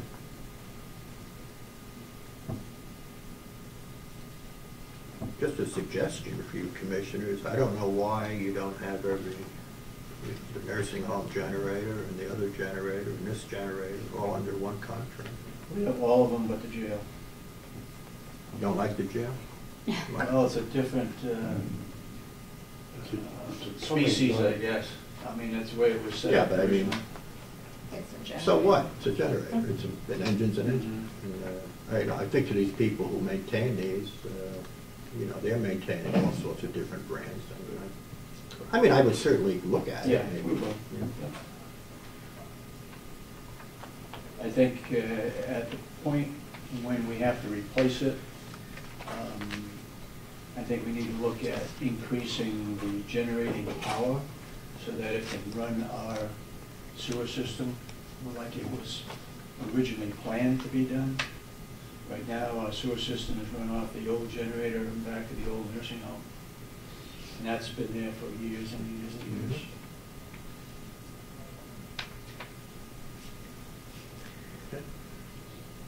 Under Carroll grounds, that we pay a monthly fee for to Waste Management for dumpster services. We pay the farm to come over and like bucket out all the snow from around the building. We don't pay for any type of plowing services for the parking lots, and then we budget for salt and sand. I put in for a snow blower for the maintenance for Joe here. I'm not sure if that had been removed. I budgeted for it though. So we have 2 snow blowers and then one breaks down. And I also asked to have the apron in front of the facility here and then the next driveway up paved. After a substantial rainstorm, this out here, this entrance, you have a significant gully, and it would prevent a damage to vehicles and things of that nature for people trying to enter the facility. That's why you have a significant increase in that line. Thank you, Mr. Chairman. Could you break that out for us and show us the expense of the blower, pavement, and so forth? Sure. And what we're paying for grounds with is, well, let's look at trash and let's look at farm. Break those all out, if you would. Okay. So under Waste Management, an average monthly cost of $208. I budgeted $4,800 for snow removal. Is that paid to the farm? Yes. Budgeted $200 for salt and sand.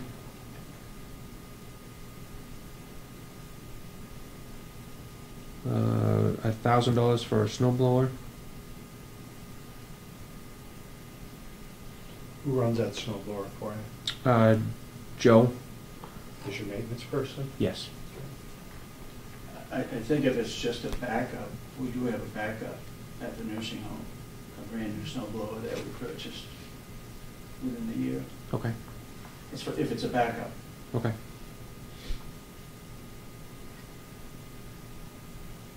Is there an expense for cutting grass and so forth also? Or? No, because we do take care of that. We put our inmates out and we take care of the lawn maintenance here. The farm doesn't come down and supervise that. Okay. We do. And then I budgeted $8,000 to pave the aprons here. And that was just a 100% guess. That wasn't a formal estimate. Could I ask you to show that to us when we leave? The aprons? The apron, sure. Thank you. Mm-hmm.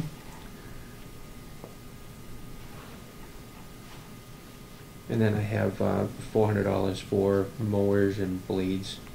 In the event the inmates hit like rocks and things of that nature, we have to replace blades. Just for consistency's sake, Jason, same as my other comment, you know, any new piece of equipment, I think ought to be on the equipment. Okay. line, and not here. Okay. And the paving, the 8,000, that's repaving the apron, or that's a new paving? New paving. Well, that's New a paving. capital improvement. That should not be on a maintenance line. Okay. Yeah, how much did you budget for that? 8,000. 8,000. Mm-hmm. I mean, that's just in the wrong place.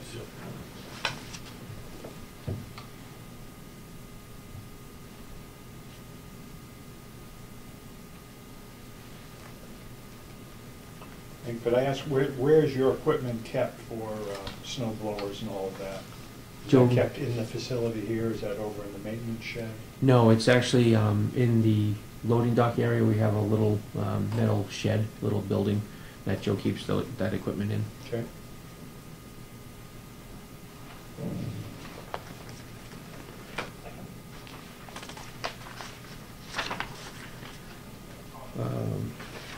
Under maintenance, that covers everything that we need in the facility, from electrical pieces, light bulbs, that type of stuff, plumbing supplies, HVAC parts such as filters, bearings, belts. Joe has asked for a couple of pumps to have for the facility, as we are a forced hot water system. Yeah. Let me ask you a question. Your number is certainly consistent with 2010 and 2011, but it's considerably higher. So what happened in this past year? We didn't seem to spend much money on this account.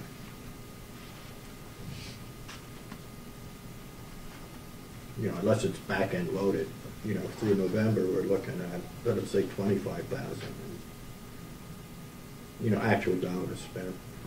So, well, in 2000, well, in September we spent 23,000. I'm just looking at this sheet, actual dollars through November 30th, you got 24,873. I have 23,000 in September. Well, maybe we're looking at a different sheet. What's everyone else looking at? 24,873. Yeah. My only point, Yep. you know, it's, Sure. you know, the number is consistent with what you actually spent in 2010, 2011, but it just looks like the current year, we're considerably under budget. And I'm just curious why that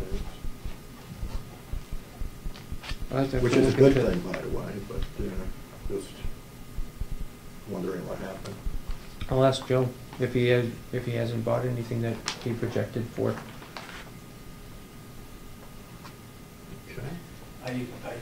I hope under that item that any tools or anything that's purchased, that you consider using the tools out of the maintenance department versus having a duplicate set. Mm-hmm.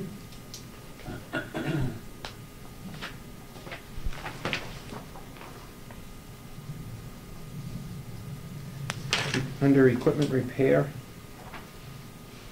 Okay. looking to, if you look over when you leave the facility, you see that overhanging roof over by where we go into processing. It's two components. One is a glass piece, and the other is a metal piece. The glass, probably from the ice over the years coming off the roof, has been fractured. So in order to repair that, we're going to need to deal with that. So I budgeted $1,000 to deal with that.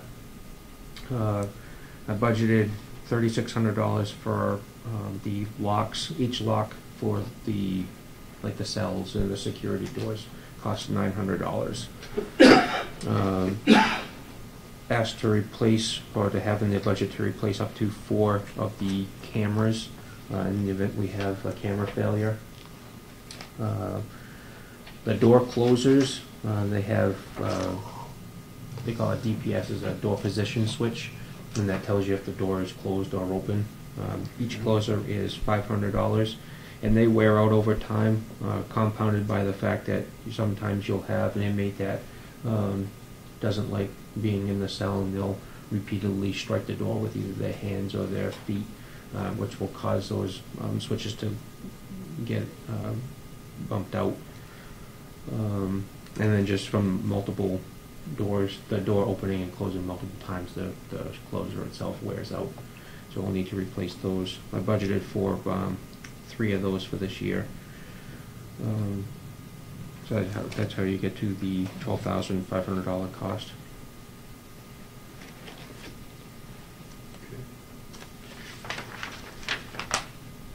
Any questions on that one?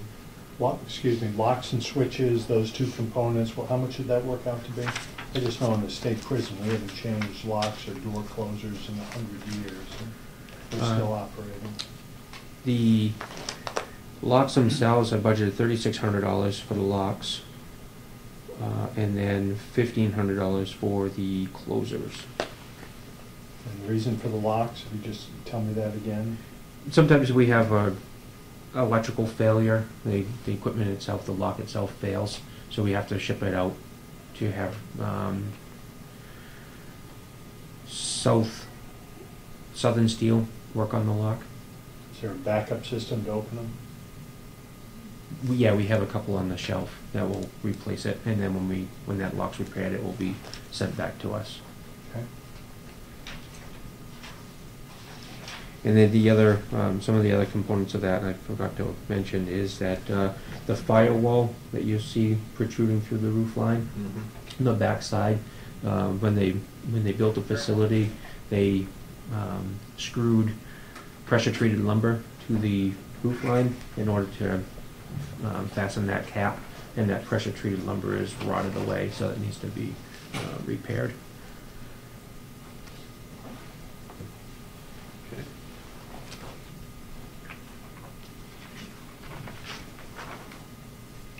Maintenance labor, we dropped that down to $1, and what that was is the farm was charging the fee to come over and pick up our trash and bring it up to the nursing home and throw it away. So we took that over and saved that amount of money. Okay. Water usage, and I kept that the same. Mr. Chairman, Yes, sir. getting back to the trash, Jason, so the farm has the truck, and they were sending it over and picking the trash up and taking it over to the Dipsy dumpster. Correct. What do you do now? You don't have a truck. We put it in the pickup, the bed of the pickup, and we bring it up. Okay. So we Is use it done by inmates or is it done by help here? it's done. Usually Joe does it, and if inmates do it, an officer's with the inmate, we'll bring the inmate up and throw it away. What was the cost comparison between having the farm do it and having you people do it? Well, we were being charged about $3,200 to $3,300 a year. $300 a month. Mm-hmm. So what do you think it's costing you now? You don't have a percentage of waste management picking up the trash? No, because our $200 a month we pay to Waste Management. Kathy charges us the $208 a month on average. Where does that show up? Under Carroll Grounds, under the old 80 line. Okay. To try to answer your question, I don't know if there's a dollar figure that I can. Well, Joe's time obviously costs you something. Right. You're doing it how many times a week? On a daily basis. Yeah, on a daily Well, basis. if you're getting $30 an hour, that's $150 a week, and you're only paying $200 a month to have the farm do it. Why would you switch? I guess it just shows up in because it's part of his daily duties. I guess it's, you know what I mean. I'm not being. I'm paying twice. Then I'm paying Joe's hourly rate, and then I'm paying the farm to. Yeah, but Joe supposedly, while the boys from the farm are down there picking up, Joe isn't out back having a cigarette reading the paper. He's doing something else that's productive. Right. Hopefully. I just looked at that as a savings, and that's why we took it over. I'm not sure that it is. Okay. Photocopier expense, I kept that the same. We have a lease. We lease three photocopiers, and with the lease comes they come in and repair when the copier breaks down, or they provide all the ink for copying. So there was a significant drop. If you go back to the office expense line, you'll see that there was a huge savings from like 2010 when we had to buy like the toner and stuff like that for all the printers. So what we're doing now, I think that's a better option. Insurance stayed the same. Those figures provided by the business office. What does that insurance entail? Property insurance? What is it? Property? Big bump. Huge pump. Mm-hmm.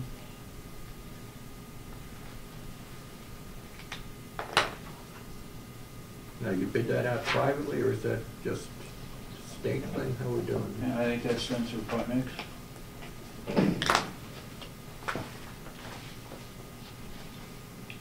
And, We are looking at the reason why, another subcommittee meeting, why we're paying possibly taxes on our buildings when we should be,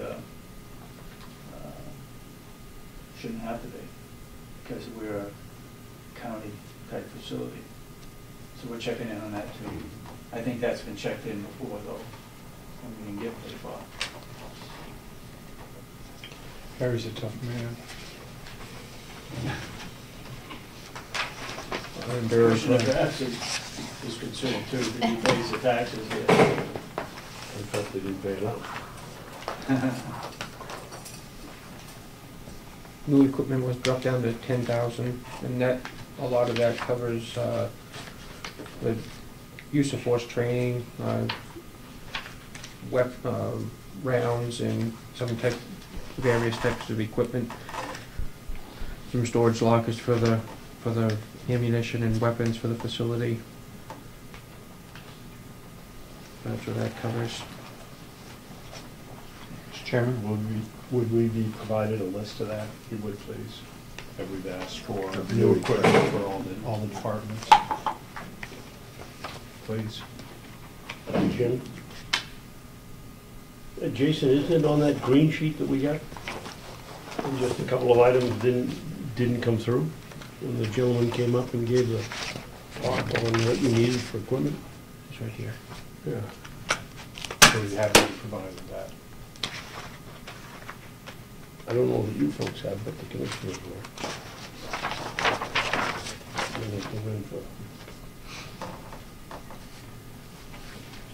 I will say in that particular item, we went around and around on that, the commissioners did with Jason regarding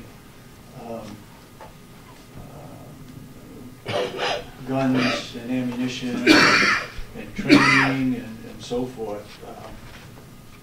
And a couple of questions from the general public that was there. So are we getting into a situation where we're going to be overloaded with guns and ammunition here at the jail and all the training that goes on? I could see where we need guns and transporting, and that's where they would principally be used. I guess my concern is that we did cut it back considerably.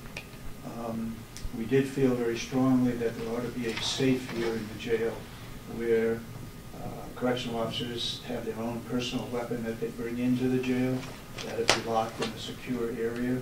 Right now it's not. And the rest of it, you know, where do you say no and yes as far as the safety of correctional officers is concerned? And we did this, I think, a year ago as well, and we cut it back. And we had somebody come in, one of the officers come in, wanted to have a dog on the presence.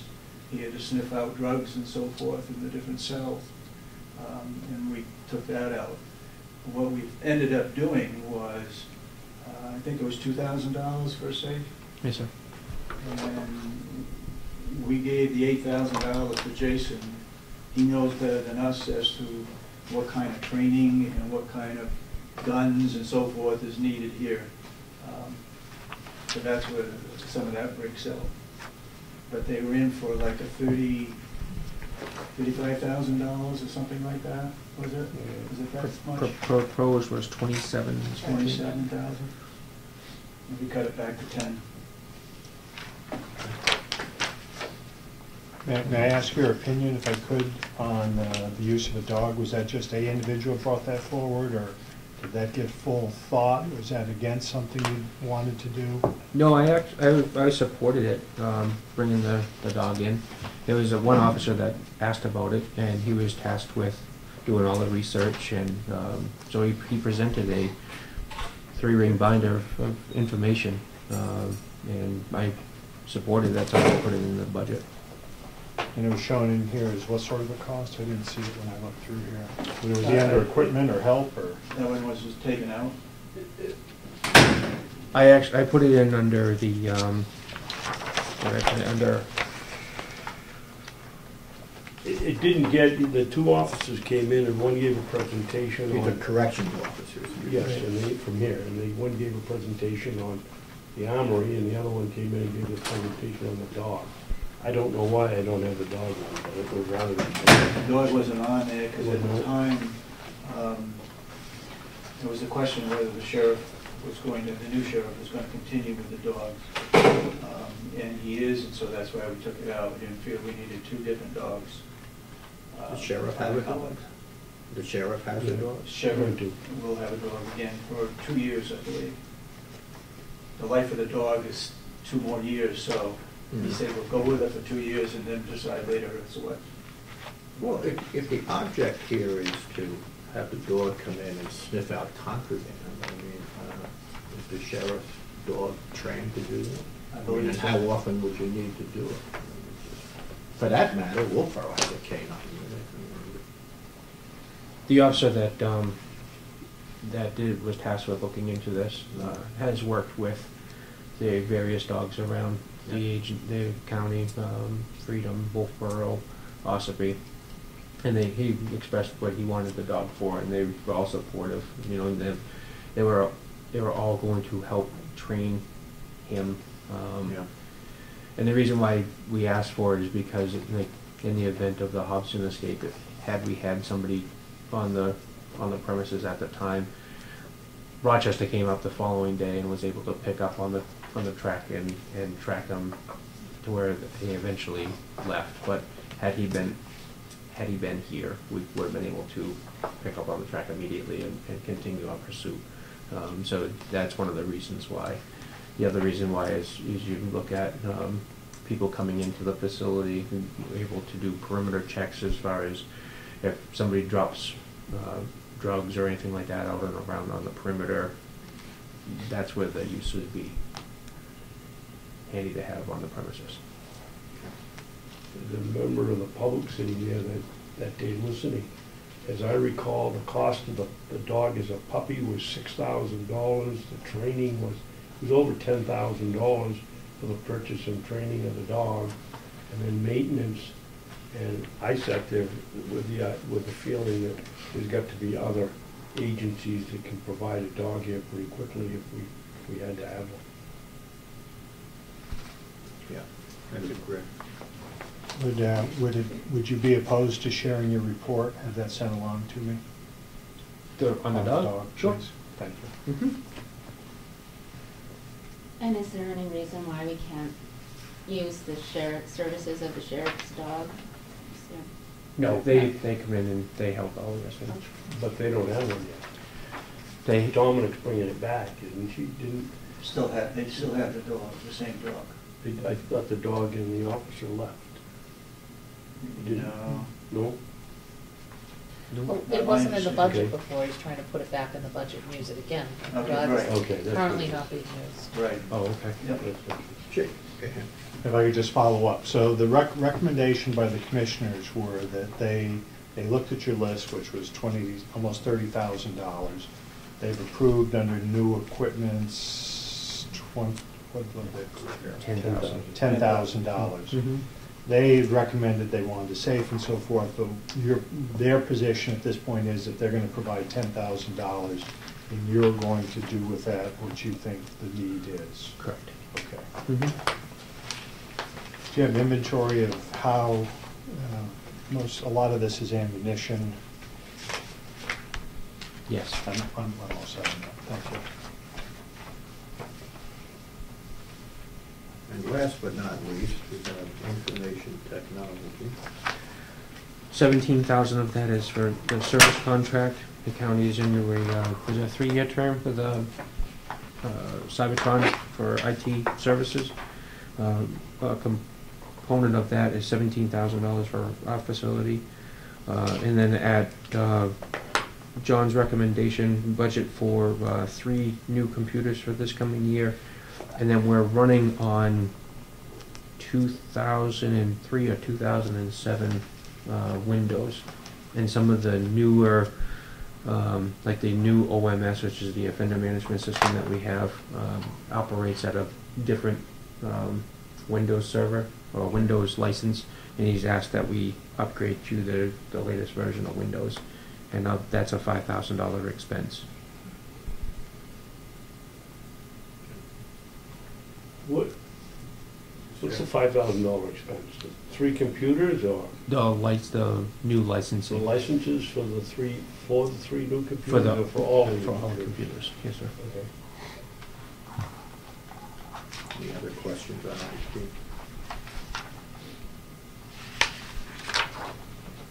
Okay, Jason, because you're going to be getting back to us with a number of things, I guess what I'd like to do at the moment is to go back and summarize what lines you're going to get back to us with or adjust, so we're all in agreement before we leave here. Maybe the easiest way to do that is because you've been keeping meticulous notes, so some of us, is what you think you have to do, and then we'll go around. My aim being is on the relief here, we'll have a full understanding of what you've agreed to do or if you've missed anything. Okay. That makes sense to you. Sure. Okay. You want me to follow up on the turnover rates from other facilities, right? Yes. Okay, I won't be able, well, I'll see if I can get that done. When's the timeline for this? When would you like to have all this information back? Well, we're going to have this finalized by March, but we're going to have a readout January 28th, but I'm not sure that's going to be our final. I don't know what you think. We'll be there, Mr. Chairman. Yeah. I don't think we need that report from Jason at that point. Okay.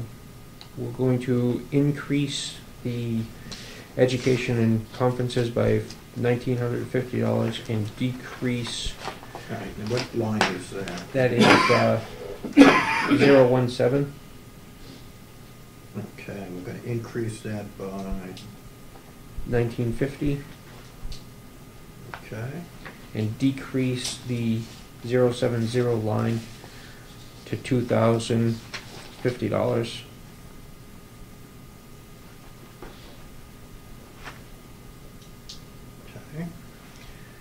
okay. We need to follow up with the report on the K9 from Austin Morrison. And did you want me to check into various grants?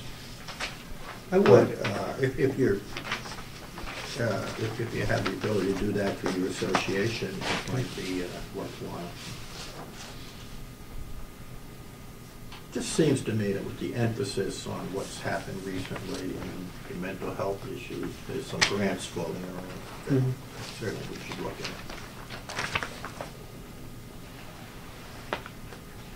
Were we going to explore the possibility of a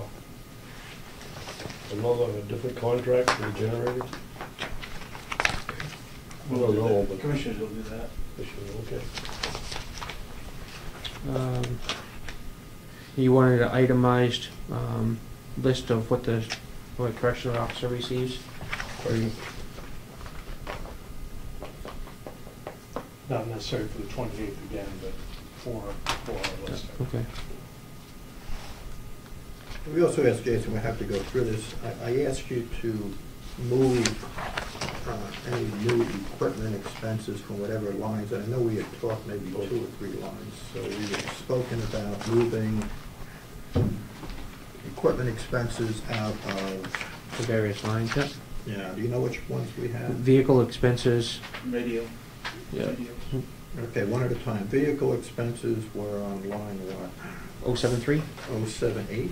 73, I believe. That's vehicle lease purchase. Did we want to? No, We had 73. nothing on that one. 72 is vehicle lease and 73 is vehicle expense. Okay. So on line 73, we're going to take out what? Radios.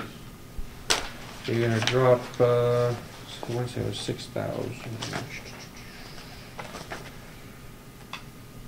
And the radio expense was how much?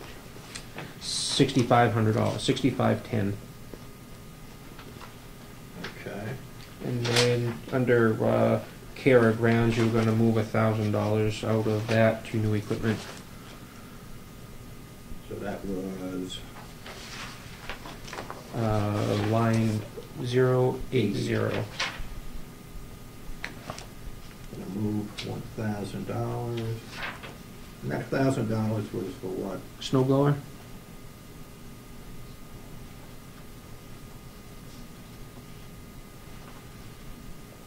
Okay.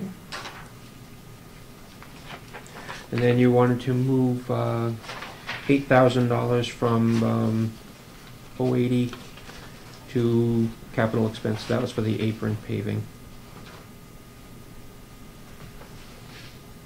Where are the capital dollars gonna show up? We don't have that budget in front of us. But, we're doing- Shows up in the- If you got the whole budget, it's in there, yes. It's on, capital budget is, the capital reserve date, 19. Page 19, I believe.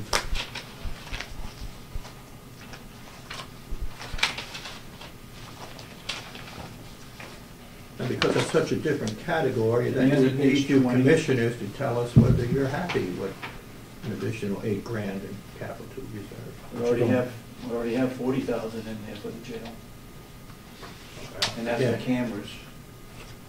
Yeah, that's page 20, excuse me. Is Mr. it? Wilson? Look at that, man. All right, what else are we moving around? Anything?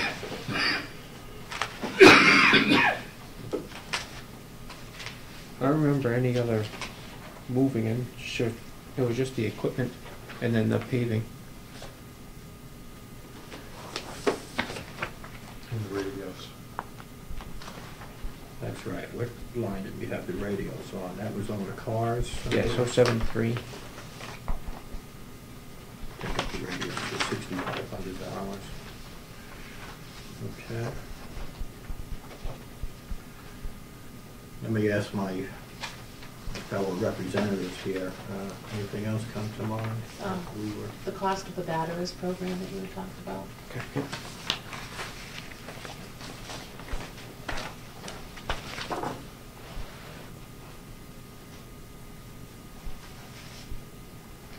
The cost of what, Representative? He had talked about a program for batteries since like. This is on inmate education. Yeah. With Belmont.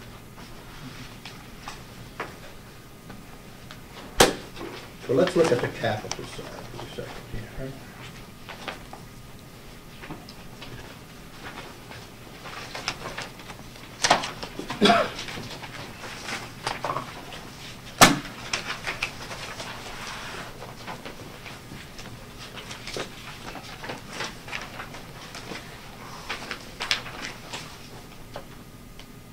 Page 20, is that where you are, Mr. Chairman? Yeah, and we're looking at line 97, I guess. Am I reading that correctly? Yep. Yep. I have cameras, recording system. You have the, I don't have the breakdown on the capital. I just have the dollar amount, I don't know what it is. So what are we looking to do?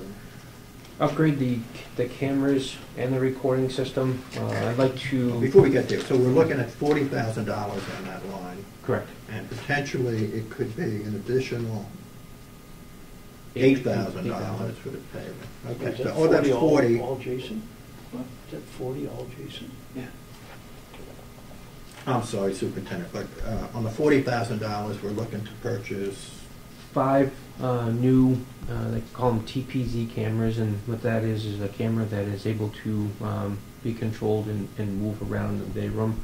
And that we want to do that because there's some issues with spots that are not adequately covered.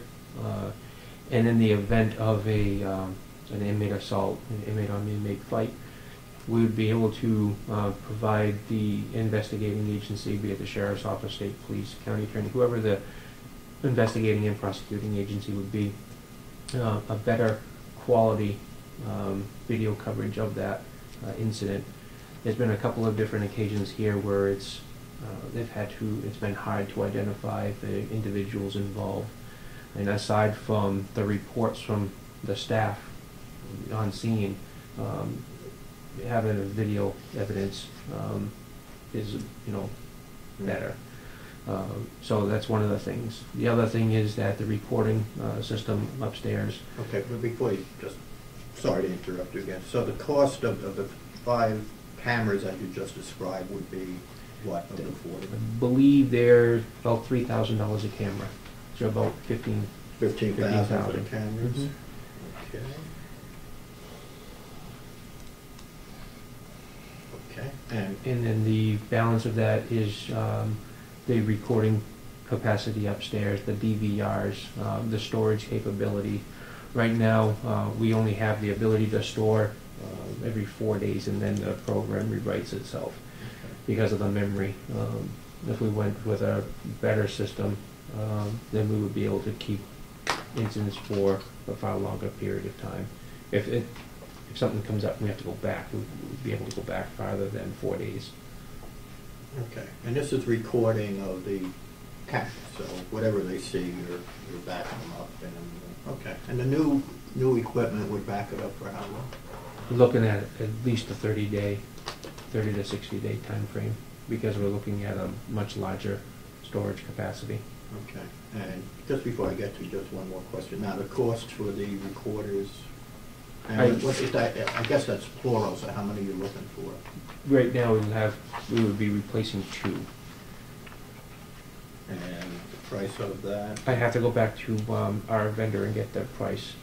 Okay, so again, on our checklist here, we need the price of recorders.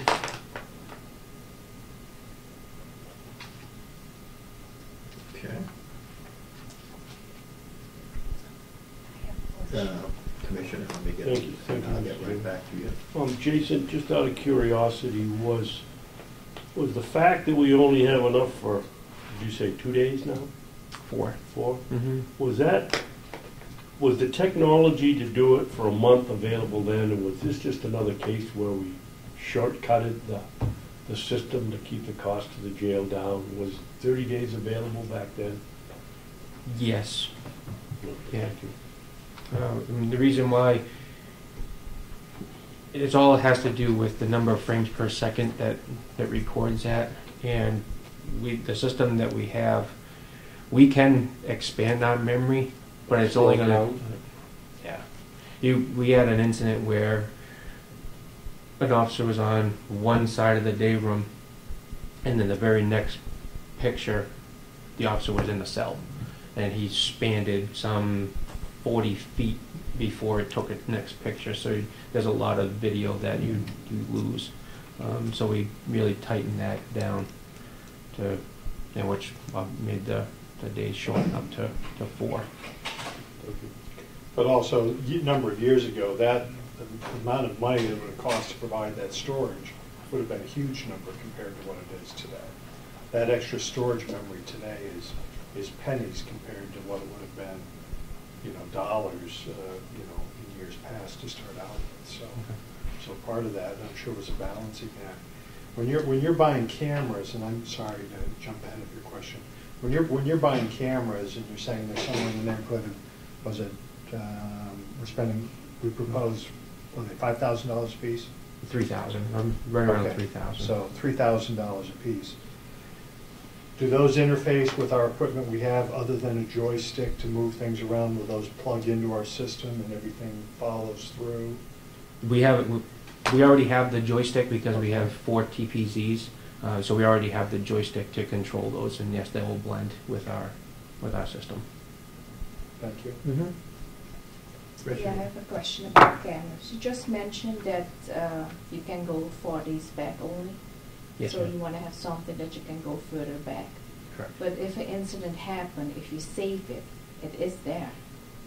Correct. That's if you save it. There's been instances where an incident happened and the supervisor hasn't downloaded, so we have to go back in time and grab that incident. When you said a supervisor didn't download it, who have only access? Who can go there and can save it? The supervisors can. All the supervisors? Yes, ma'am. And the supervisors are the From sergeants? the sergeants, captain, and myself, and one lieutenant. Okay, thank you. Mm-hmm. We did have a situation in 2012 where something was not saved after the 4-day period and entered into the investigation. So I hope that we can increase the timing so that the 30 days, it'd be beneficial to have that. Okay. Jason, on the 40,000 again, so what we're looking at here was 5 cameras, 2 DV recorders, anything else on the 40,000? Installation, that cost. So I can get a complete breakout for you. Okay, but those are the 2 main things, the recorders and the cameras. Yes. And associated fees, which makes up the 40 grand. Correct. Okay. Correct. Are these replacement cameras, or are they in addition to the cameras that we presently have? They would. I'm looking to replace some of them within the units. That way, we don't have to run additional line. Okay, and these are all interior. We don't have any new exterior cameras. Correct. Correct. The one out there on the exercise yard, did that get fixed? Yes, it did. We had it wasn't a bad camera, it was a bad card upstairs. And yeah, it was a bad card. And some of the reason why that specific camera has issues is because the angle, the number of the chain link out there, the height of the camera, and there's constantly some fluctuation because of the way the sun hits not only the chain link but the metal roof, and it causes the camera to constantly adjust. Yes, sir. Jason, are any of these 5 new cameras that are going to replace 5 old ones? Are there any place the old ones can be used around it? We can put them in other areas of the facility, but we would have to pay for running the conduit, the line. I'd have to find out if I have any more storage capability on the matrix upstairs, and I only think I have room for 2 more cameras. So if we're going to use some of the other cameras above and beyond the 2, then I would have to get a new matrix. Would that not be a good investment versus throwing them out or whatever you do with them? Mm-hmm. Yeah, I can get a cost on the matrix. You would never throw them out, you'd hold them out, and then if you had to rotate out a camera that went out, you'd just put it back into service, I would think. Sure. Mm-hmm.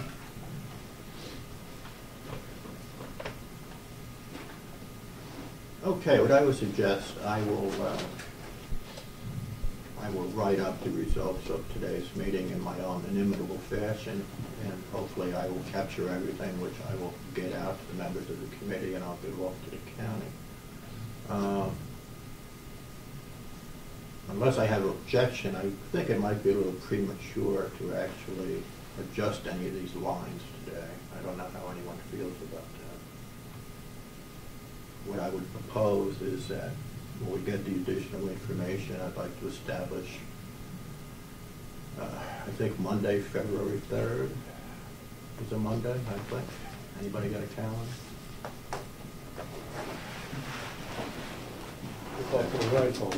Does that work for everybody, I hope? Whatever that Monday falls on, I agree. Yeah. We meet, and hopefully, Jason, you would, if you haven't already given us that information by email, then we could discuss it that day. And then we would have the ability to go and make any adjustments we might see fit and go from there. So that's what I would propose.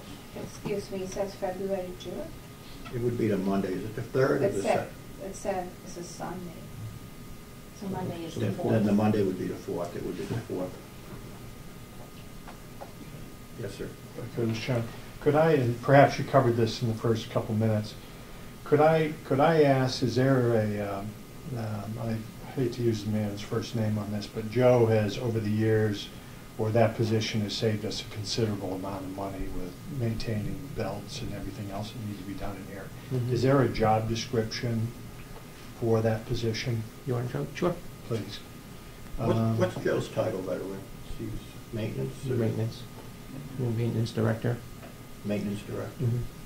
But you have only one person. Yes, ma'am. It's the only- is it possible not only to see that paved area or proposed paved area, is it possible to see this our leaning tower Pisa wall before we leave here today? Or can I schedule a time to come back another day to see that? Sure. Thank you. Mm-hmm. And lastly, tell me about the use of inmates, whether it be the farm or anywhere else. Tell me how the procedure is handled on a daily basis. Requests come in, I need 5 people. Is there 45 people waiting to go out to work that day? Tell me how fluid that system works. Sure. All of the inmates that go out on the farm are classified as, or any inmate that goes out of the building is classified as minimum. All of our minimum security inmates are housed down in the MSU, and they're given tasks, whether it be inside workforce, outside workforce. They have work released through the court. That means they go off the premises and work in that regular job, and they get paid by whoever they're working for, and then they come back here and sleep at night.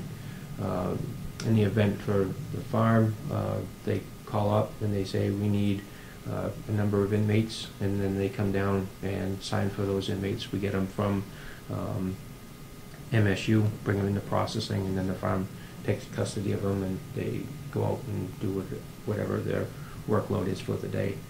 Then they bring them back at the end of the day. We're exploring the possibility of putting inmate labor back in the nursing home, working with Rob and Howie to develop an inmate work program to teach those skills that would be required in the nursing home, specifically kitchen right now. Thought process is to open it up to potential laundry services and things of that nature. But right now we're just looking at putting inmate workforce back into the kitchen. If I could, so your minimum security population, if you're running 50 people in the facility on an average, how much of that percentage is in minimum security? How big is that potential pool? 18 people. I have 18 sentenced inmates, and we can house up to 40 in the unit. So you have somewhere in the neighborhood of 1,800 in that minimum security?